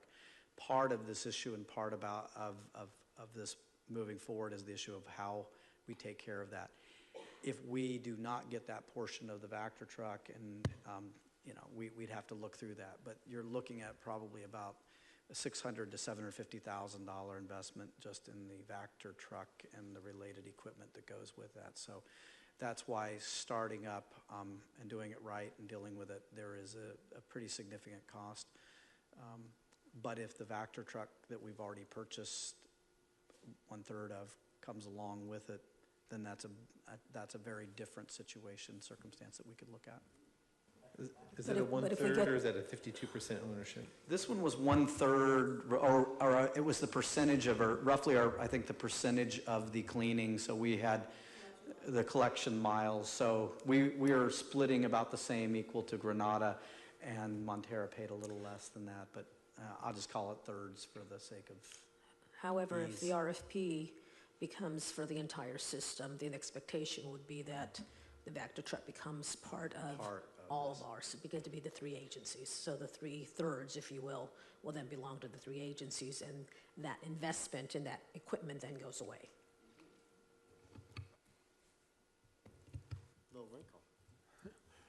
John, can you elaborate on what you're talking about with getting all 3 agencies to respond to this RFP? I'm confused by what you're talking about. The RFP includes a section, additive alternative, which is a little later in the RFP, which asks for a cost proposal on providing the same cleaning services for all 3 agencies. But that would mean that all the 2 other agencies would have to be in on this whole arrangement. No? I'm confused. What we're asking for is simply to provide a proposal of what this proposal would look like if they were able to serve all 3 agencies, so you can look at what the economy of scale is for doing 3 agencies. Nothing locks us into it. It's an additive alternative. We can say, no, we can't do it because the other agencies don't want to do it. We could say one wants to, so we could talk about including it. But the bottom line is that the primary issue of this is to look at the city's cost, but we believe that it makes sense to look at the other agencies' cost and what we could do as a whole. Ultimately, it's their choice whether they wish to take advantage of that or not. So if some agency responds and says it would cost X if they just serviced Half Moon Bay, but 2/3 X if other organizations were going to employ them, how would we respond to that? I mean, what would we do with that information? So what you've got is the primary request and the primary response will be, this is what the cost of providing services to the city of Half Moon Bay is and will be. And in the RFP, there's detailed, we want the details of how they came to those conclusions and those costs. We've asked them to say, separate out and give us what that would look like if you served all three agencies. And so we can look at the differential between those costs. May I give an example? Very simply, as a simple example, if they provided a proposal for Half Moon Bay only of $100,000, for the sake of argument, but if they said if they did the whole system, it might be $250,000. Well, otherwise, if they did it individually, it'd be 100, 100, 100. So the economies of scale, we believe, would go down, which means each of the three agencies could pay less, presuming they wanted to go along with it. It's up to them. We would have conversations with them, share the data with them, and then they can elect to go with it or not. They're interested in getting that information, by the way. Okay, well, that's good news. And that is in this RFP that's being moved on tonight, is that right?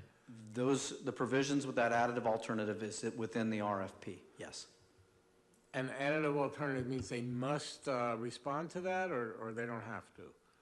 They must respond to it, but we don't have to accept it. We can't accept it as such, right? I mean, it's not up to us to accept for other agencies. We could not unilaterally and arbitrarily accept on behalf of them. Okay. But if the information is shared, comes out, and they say, we're interested, then we could accept the additive alternative and move forward with it. But at this point, nothing would bind anyone to doing that. It's informational. Hopefully, it's good information for all. Got it. Thank you. That's very helpful. Any more discussion? Do I have a motion? I already made it. Oh, that's right. Seconded. Can we have a roll call, please? Yes. Councilmember Eisen? Yes. Councilmember Qualcheck? Yes.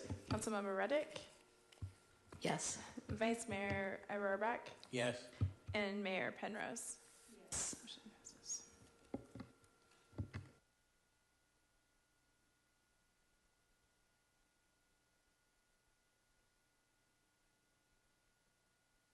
Item 3F has been pulled. We'll move to item, we also pulled 3G, didn't we? Yes, we did. So we'll move on to item 3H. No, we pulled 3G? Yes. So my understanding is 3F is continued, and 3G is actually pulled for discussion. 3G right. or 1G? No, that was 1G. No, I'm sorry, right. That's 1G. 1G, right, 1G. right. I'm confused. Too many Gs. Gee whiz. So we will be moving to item 3G, appointment of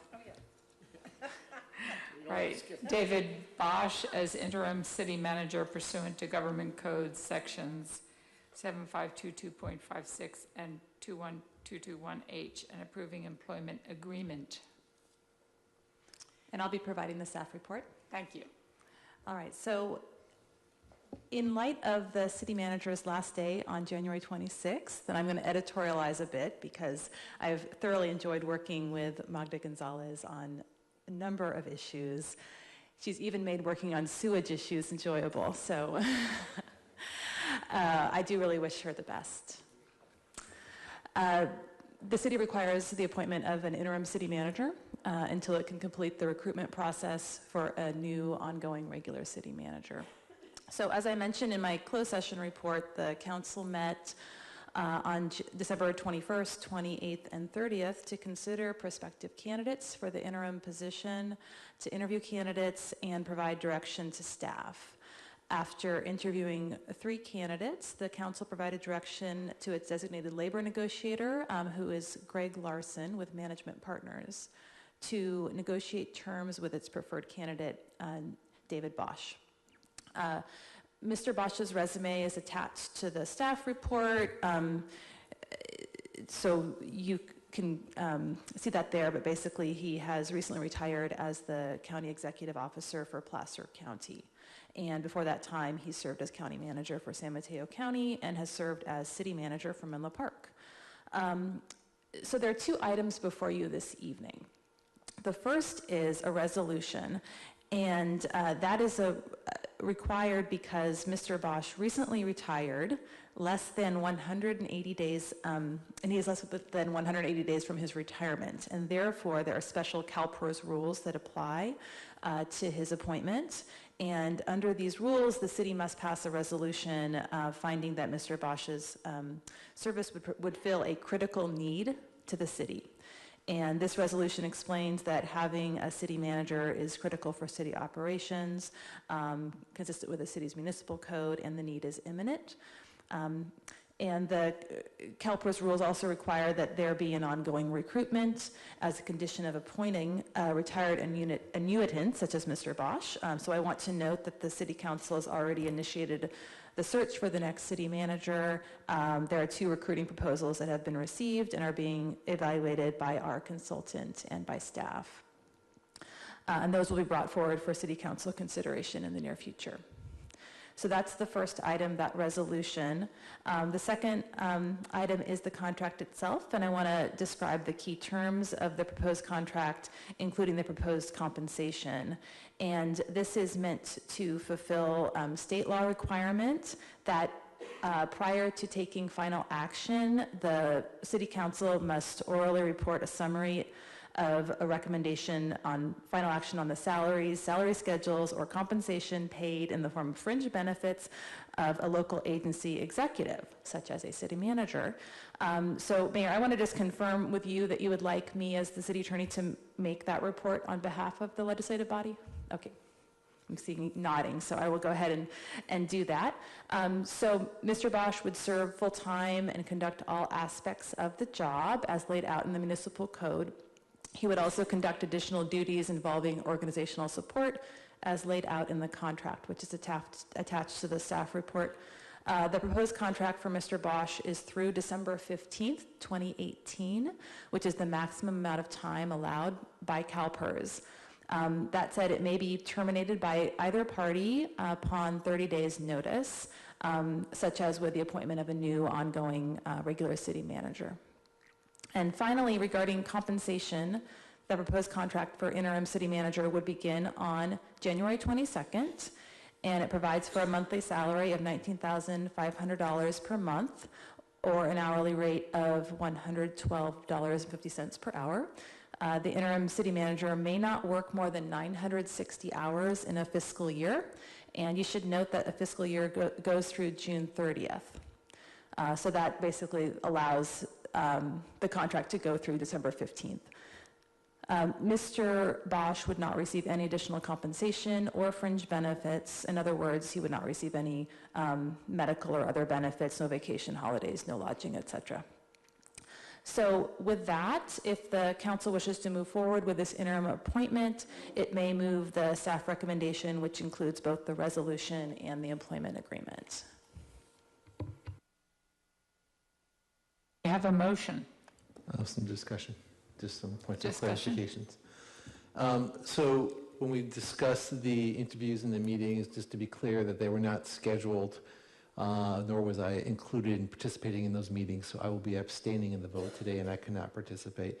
And I cannot emphasize more how important it is when we deal with something this big for the city that we work to have all city council members attend those sessions. Thank you.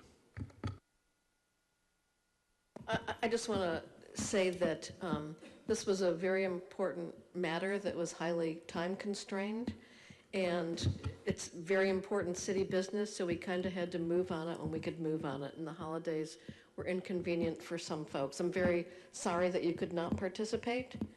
We wished you to, but the idea that we had to move and hire as quickly as possible to get some overlap with Magda's schedule was very, very important. So I don't want to debate, but I will make one point. I understand it's a very important thing to do, which is why we should have the city council attend. And if an attempt was made to coordinate that with schedules, I certainly would have found a way to accommodate it. Thank you.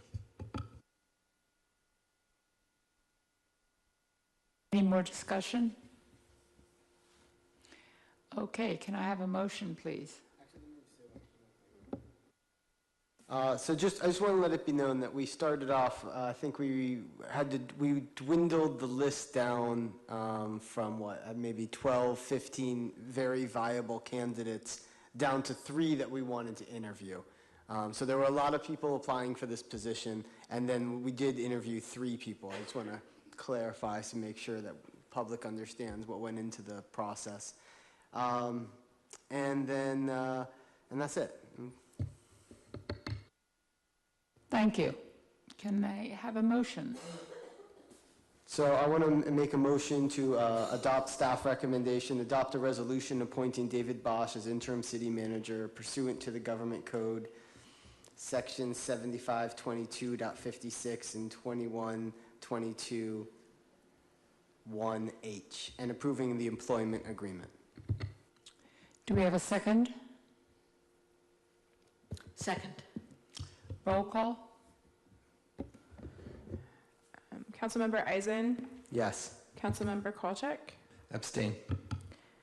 Councilmember Reddick, Aye. Vice Mayor Reddick, It's okay. Yes. and Mayor Penrose. Yes. Motion passes. 3H, Unity Mural Update.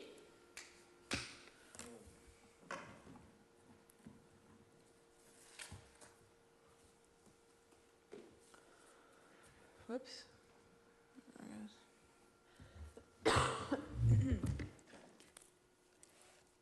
The item before you tonight will be very brief.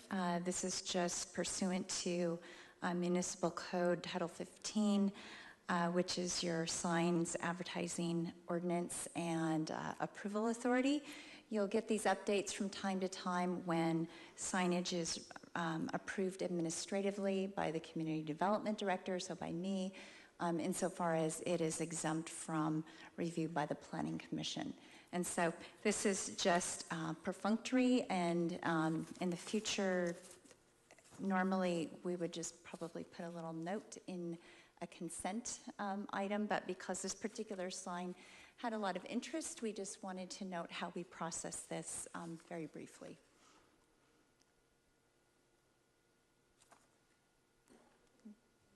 Can you, thank you.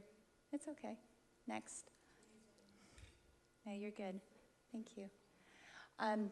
So we approved the Unity mural as a community event sign. It's a type of temporary sign. It's allowed to be installed 21 days in advance of an event and needs to be removed 3 days after.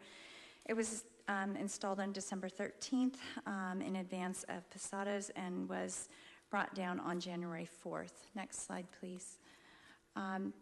In this case, the applicant did not have a licensed contractor or the insurance that would typically meet our requirements, and thus the city covered that to ensure safety of the public and proper installation. Public Works staff actually did the installation and the removal of the sign. And if you have any questions about how this was done, how it was processed, just let us know. We realize it's a little bit unusual, and it's a sign in a public space, which is really an important aspect of this and why we were able to process it this way. Thank you. Thank you. We have public comment, one card, Paulette Eisen.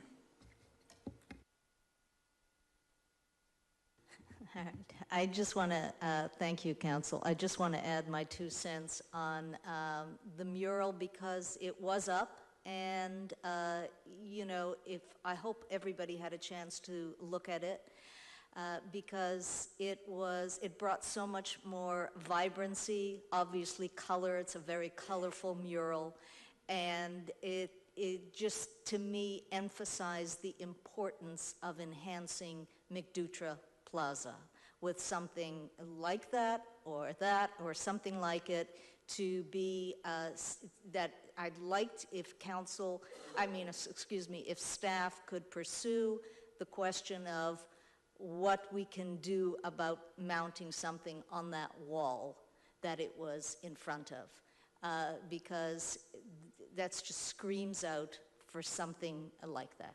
That's it. Thank you. We will be developing a public art policy and coming forward with that fairly soon, because McDutra Park is not the only issue. There are other pieces of art in the city, and there are also places in the city that could use some art. So we'll be coming forward with a plan for that. Staff's been working on it. Thank you.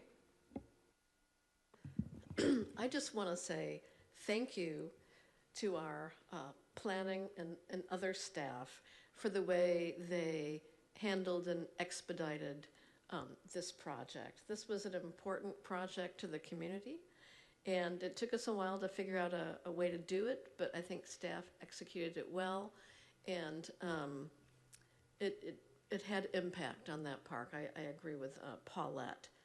So, and I appreciate the report.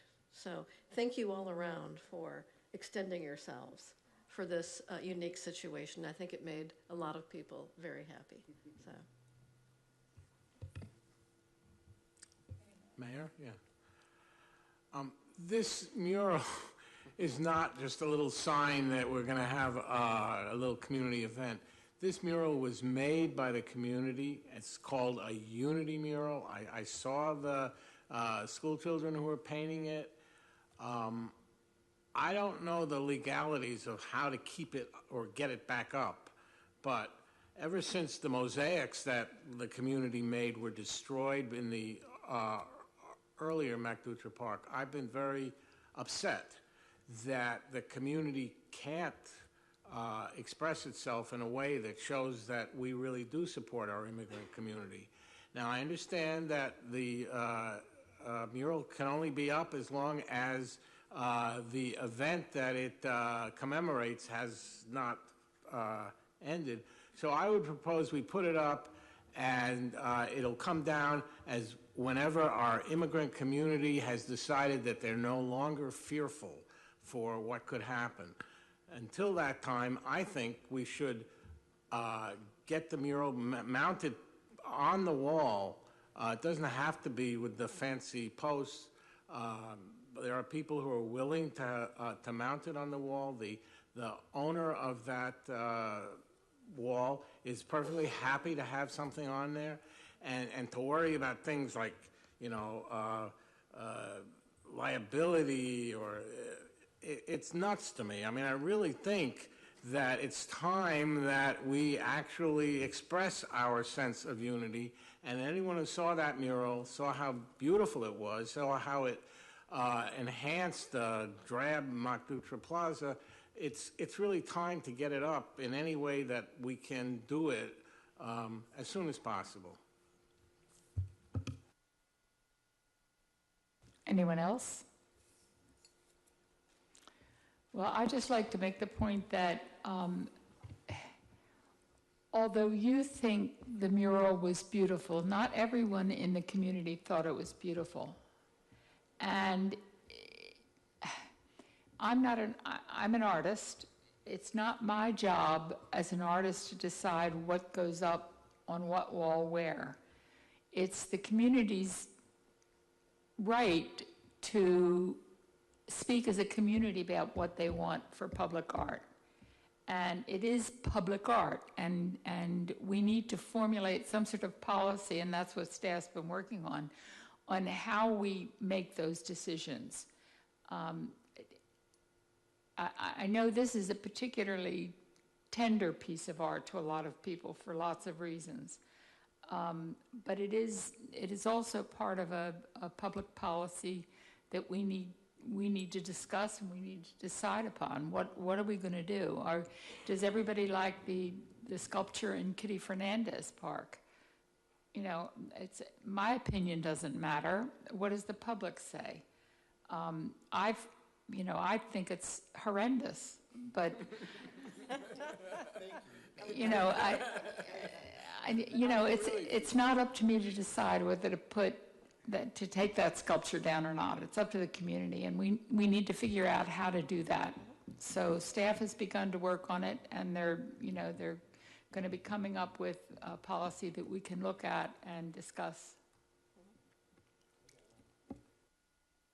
I'm okay with that as long as it's done expeditiously, that we don't do what we often do and kind of let it go by for 6 months or a year, because I would like the decision to be made that this is the community agreement, that this is a worthy piece of art. Otherwise, on the side of City Hall is a mural. Did anybody think about whether that's appropriate public art? So to me, this is something that really does express the sense of the community, and I think I made it clear. I would like it to be mounted as soon as legally and possible. Would you like to see that, maybe discuss that as a future agenda item? And we can talk about that when we get to future agenda items. You bet your bippy. Thanks. I have a comment related to the art, and so I'm looking forward to discussing the public art policy. I think we should have one. I think it's important to do. I agree with the mayor's opinion of certain select pieces of art in the community, but that's just one opinion, right? We have to look at the whole community.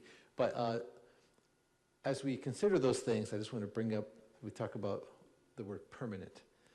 Doing something in perpetuity is a really huge deal, so that in the future, if you want to make a slight change or modification, you're stuck. So I'm super enthusiastic about community art projects. I'm super careful about forever art projects. We need to be cautious about that, and we just float that out there. And when we have it as an agenda item, I can talk about it more. That's great. Thank you. Okay, we'll move on to item 3I, the 2018 calendar of city council meetings. Madam Mayor, you asked to bring this back for further discussion. This is the recommendation and same staff report that came before you the last council meeting, so we're just interested in getting some clarity on whether this is the council agenda calendar that you'd like to approve, or you'd like to make some changes to it. Thank you. I think I asked to have it brought back because I was concerned that we were not having 2 meetings in February. And I'd like to hear from other council members what their feelings are. Yeah, personally, I have no trouble with you guys meeting again in February, but as schools are out, I am also out during that time period. So I generally try to schedule my trips around as much as possible the times where we don't have council meetings. But again, unique in the fact that I have younger kids still in school, so. We had one meeting in December, we're having one meeting in January, and the idea that we only have one meeting in February with all the work we have on our plate, doesn't work for me. So maybe there's a way we can reschedule that second meeting in February, but I'd like us to have 2 meetings in February. Councilmember Kowalczyk. I would like to see if we could arrange it so you could participate, because it's a horrible feeling to not be included. That being said, things happen, and if we know you're out of town and there's topics to discuss, I think any one of us would be happy to represent your point of view on the discussion of those topics. So I would be comfortable as long as you're comfortable. I guess if you're not comfortable, then I would support that. But if you're comfortable sharing your points of view with the council, with less than 2 of us, I think we could represent your views at a meeting, and I think it might make sense to have 2 meetings in February. I'm totally supportive of that, yeah. Vice Mayor Rohrbach.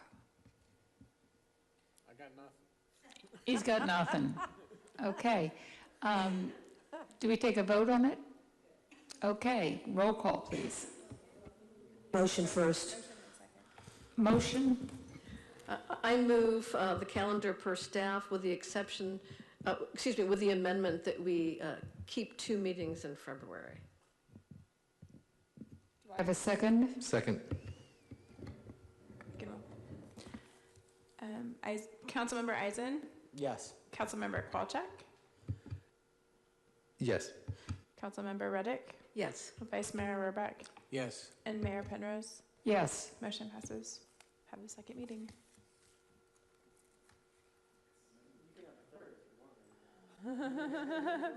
Every week. We're moving on to item 3J, mayor's assignments. Madam Mayor, I'll take this one as well.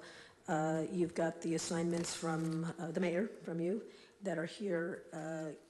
You and I had a conversation earlier this morning, and we talked about amending the last section C, the council liaisons, and adding a section called permit streamline process, with the two representatives being Penrose and Reddick, and then the meeting dates being as designated. Do I have a motion? I move staff recommendation. A second.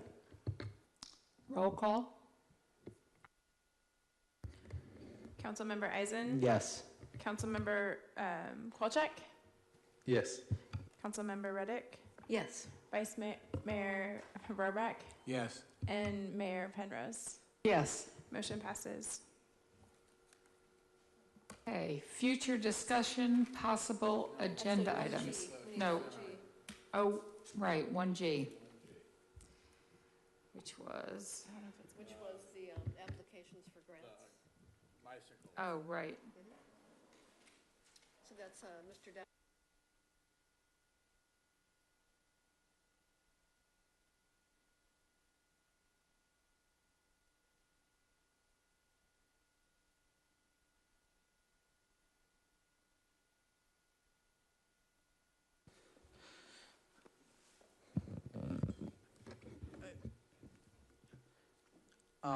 If there are specific questions, I'm happy to answer. If there's anything, I can show the projects on the screen. If there's just specific questions, it's fine. I can go there too. I have a specific two questions. On application 2 and 3, I'm wholly on board with that. I really think that that East Side Trail, the fact that we can get some grants for it is wonderful. I'm fully on board with that. But the application 1, the first part is, if I understand right, a class 4 trail means you're going to widen Main Street. Is that correct? There's no widening of Main Street. It's striping. Striping. It's high visibility striping. It's not widening of Main Street. So that actually means less room for cars if you're putting a stripe on for the bicycles, is that right? It's just, it can do that. It also is an issue of that narrowing a bit of that road diet also can slow folks down a little bit and make them aware of again, the sharing the road with bicycles. They'll have less road, though. But there is somewhat of a narrowing, but they will all be compliant in terms of the width, minimum lane widths for the cars. Okay. I don't feel strongly about that, but I do feel strongly about Part B, where you're talking about planning and preliminary engineering for evaluation of a Class 1 path to the Pilarcitos Creek Trail and the crossing of the creek to connect with Purissima Street.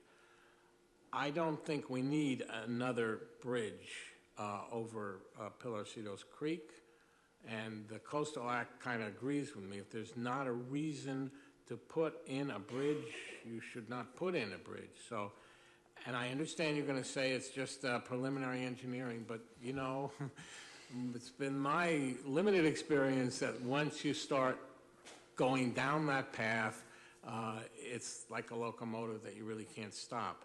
So I would not support even starting on preliminary engineering for these two parts of the trail. I'm okay with the Main Street part of the trails, but not doing the preliminary engineering for those other two parts. That's where I'm coming from. I also had wanted to pull this item, and I have issues with the same sort of project, the Part B. Having been around when we did the bridge over by Safeway, I just remember all the environmental, the impacts, the conditions, the regulatory engagement. You know, it's major. I'm not saying we couldn't get it through, but I think we have to be sort of clear-eyed about that particular process. And then with the trail extension on the north side of the creek, that's been looked at also for years. And I would ask you, like, have we talked to Mr. Beditis and gotten his concurrence to spend this money and plan this trail on his property?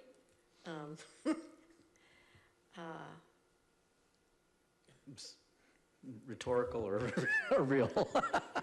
Obviously, part of the preliminary work on this is to look at where, if any, place that you could look at acquiring an easement.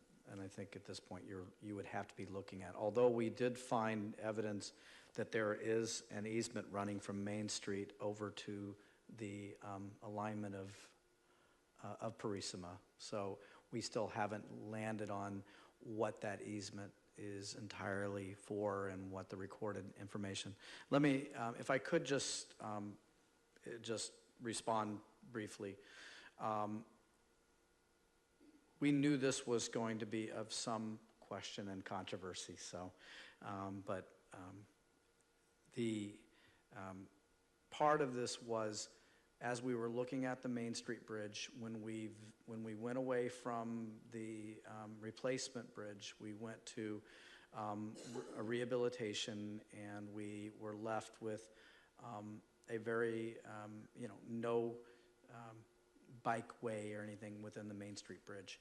When Jill and her staff and our consultants went out with the BPAC, the Bike Pedestrian Advisory Committee, this became a very big issue for them and a grave concern. Now, we think we can work through that issue in terms of the sharrows and marking this and dealing with it, and the speed of this by its own nature is fairly slow, but there's issues with that. We then were conditioned that we couldn't build the parallel pedestrian bridge. We were conditioned by Caltrans and said we're not going to pay for it, blah, blah, blah. So we were caught in a very awkward position, and frankly, the BPAC took an incredibly strong position that says we really need to and they've expressed that within the draft PED bike plan, which is going to be released, that said we really need to be and should be looking at this alternate path to deal with that. Jill and I recognize clearly that this had, there was some historical, there was the Church Street alignment, I think, for a bridge at one point, which was summarily dismissed and ultimately not pursued. So we understood that there was some risk in proceeding with this, but it was also one of the highest priorities of the Bike Pedestrian Advisory Committee and ultimately the group working on that. And we were caught in a situation which was the deadline for these applications was a quick turnaround, and we put it in there. So I won't say what Harvey thinks I'm going to say, which is this is only a preliminary. Oh, I did say that. And doesn't lock us into anything, and frankly it is. But we also understood that. As it's sitting today, I think the North project is actually the project that's probably getting the greatest interest from parties at SMCTA, who's going to be reviewing these, and the other folks, which is the Highway 1 East Side path. So I think that's the good news, and we could certainly, if it's your direction, modify the application to remove the preliminary study. The applications have been submitted, so it's a little awkward, but they only told us at the end of all of this that we needed to have a resolution of support from the council. So we were jamming on this, but they gave us till the 18th to get your resolution of support. But you could make your resolution of support subject to removal of this study. We can certainly inform them that we're asking to modify, and it's not a huge issue one way or the other. But I would be remiss with not telling you that you'll have some folks at the Bike Pedestrian Advisory Committee unhappy with that decision, and I think they believe strongly that we should at least be evaluating and looking at it. Yeah, there's one of them. Jill, am I covering, or you want to speak too briefly?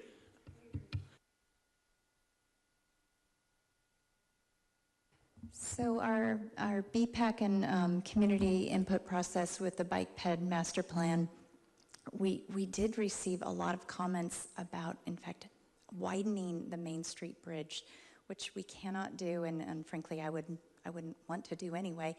So this evolved out of a real desire to have an alternate way to cross in and out of downtown.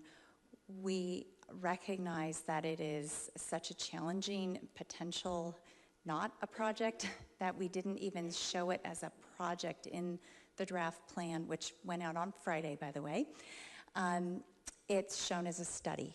It's not even identified as specifically something that you'd put right into your CIP. It is simply noted as a study.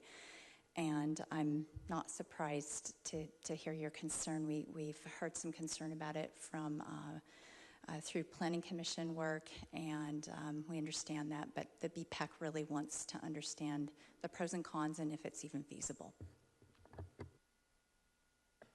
Yeah, I've bandied the idea around a few times, but it's very far out there and a long project, I'm sure. But going along with what the plan is here is actually, and we've talked about it, I think, before as a council, but extending from Main Street all the way from Main Street all the way down to the bike path with lighted. But that way you've got another way from the bike path up into downtown Half Moon Bay. So you could access it from different areas. People could come, they could walk down that path all the way down to the ocean, come back. But the other piece that's big, which would be great to actually tie in, is if we are doing the homeless aspect of that piece, to then take the area and turn it into something that's usable and lit, and people are coming through the area more often. It's a great combination. Obviously, one would be a couple months away, and one's probably, 10 years away? Who knows how long that would take. But just in terms of thought process, to have that area actually used would be an easy way to make sure that people don't return to that area. Keep visible traffic coming through. That's been considered previously, except what's considered the ideal easement would be through the Andriotti property, which I would certainly like us to pursue. It hasn't been very fruitful, just as unfruitful as the discussions with Mr. Monitis, but maybe at some point we would go through a process to get an easement. I'm going to leave that general and broad, but I totally agree that it's desirable. I just wanted to raise the issue. We've already applied. BPAC likes the idea. Ultimately, that's the vision, so we might as well just go ahead, as far as I'm concerned. Yeah. So I agree. So I really want to give a lot of support for BPAC. I think we need to study options that help us have a bicycle-friendly community and have alternate forms of transportation. And if only there was some way, no bridge comments. But so we have our historic bridge. It's not changing. We're going to restore it. And so that means we need to have a path across the creek. And I think we need to study our options. And if we have enthusiasm from our appointees and BPAC, we should study those options. So I move to approve this item. More discussion? Point of order. Can we separate the Part B from the rest of the items? So I'd like to support everything but Part B. My motion is to approve item 1G. Second. All in favor? Aye. Aye. Aye. No.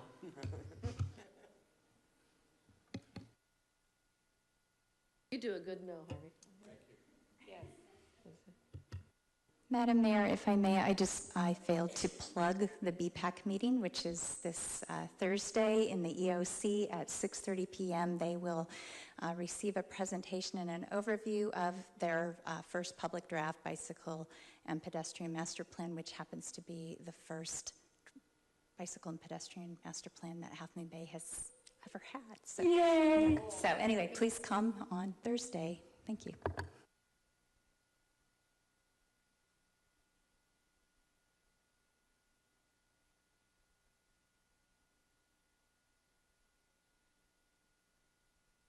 To future agenda items. Vice Mayor Rohrbach. I would like to have a resolution that supports the upcoming state initiative and to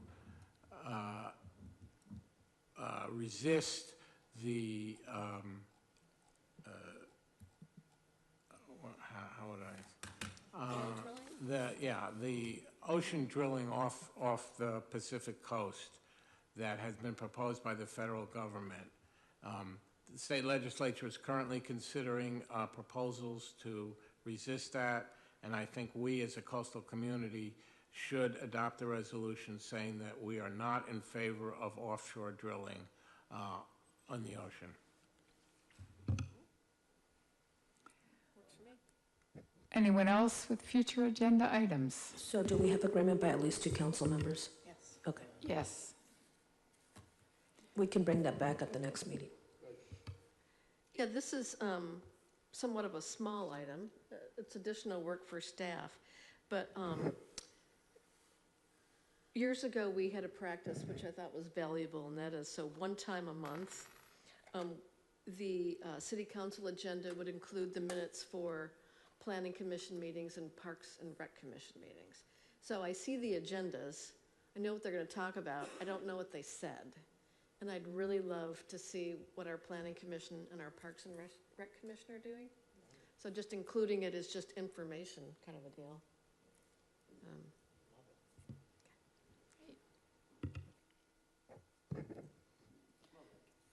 Adam? I have a couple of items. One, I would like us to bring back the proposal to hire a Latino ombudsman. I think our Latino community would be well served if we had someone who worked for the city who had their particular interests in mind. And I'm thinking in terms of a part-time position, but I'd like to bring this back for discussion. Can I ask a question? Would it be too late for you if we discuss this at our retreat, our strategic planning retreat? No, although I don't see why we would wait on it. Well, say we considered it and agreed to do it, then it would be like a part of a mid-year budget adjustment as opposed to considering it in the new budget and getting, Okay, that works. And I do think that the idea of the retreat, we probably want to get the retreat going. Right, Yeah. right.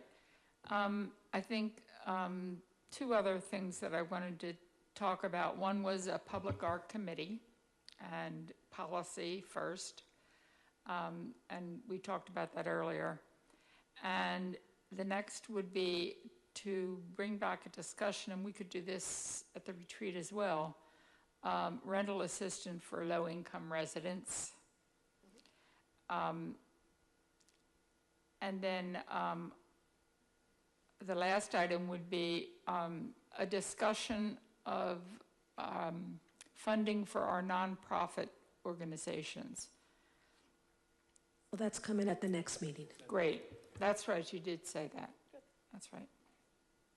And that's all I have.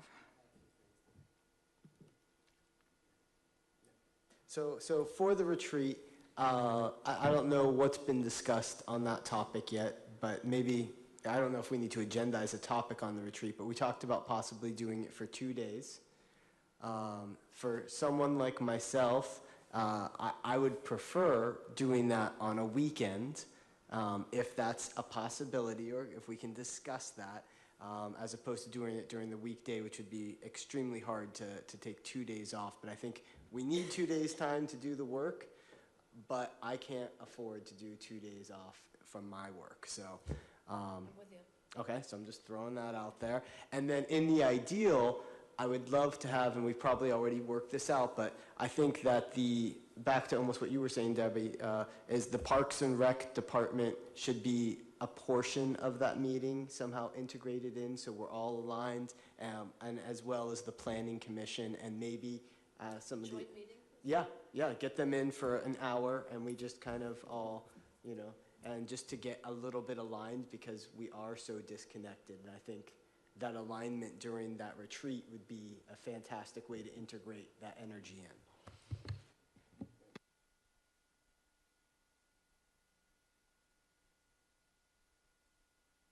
Okay, city council reports. I move that we adjourn this meeting. I'm not going to move that. I'm going to adjourn this meeting. All right. Excellent. Good job, Mayor.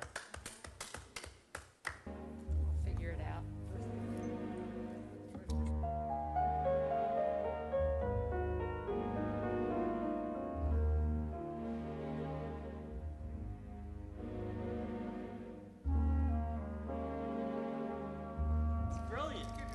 No, I did forget something very, very important. I'm sorry. I'm going to open up the meeting again. I wanted to say a special thanks to Magda. This is her last meeting. She has done a phenomenal job on collecting a fabulous staff and overseeing a fabulous staff and supporting her fabulous staff. She's done a great job on getting the NET program here, and especially including the Latino community, which is dear to my heart, and especially hard work over these past couple of months on the homeless housing situation, which has been so difficult and so contentious. So thank you, Magda. I want to add something, too. So I'm very grateful to Magda. It's been a real pleasure to know you and work with you, and I think you've made a real positive difference in our community.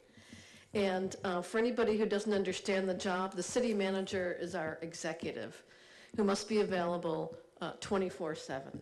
So it's not a 9-to-5 job. And I know for a fact that Magda is checking her texts and her emails, 10:30 at night, weekends, etc. So this is an executive role, and she's done very well by our city. Thank you, Magda.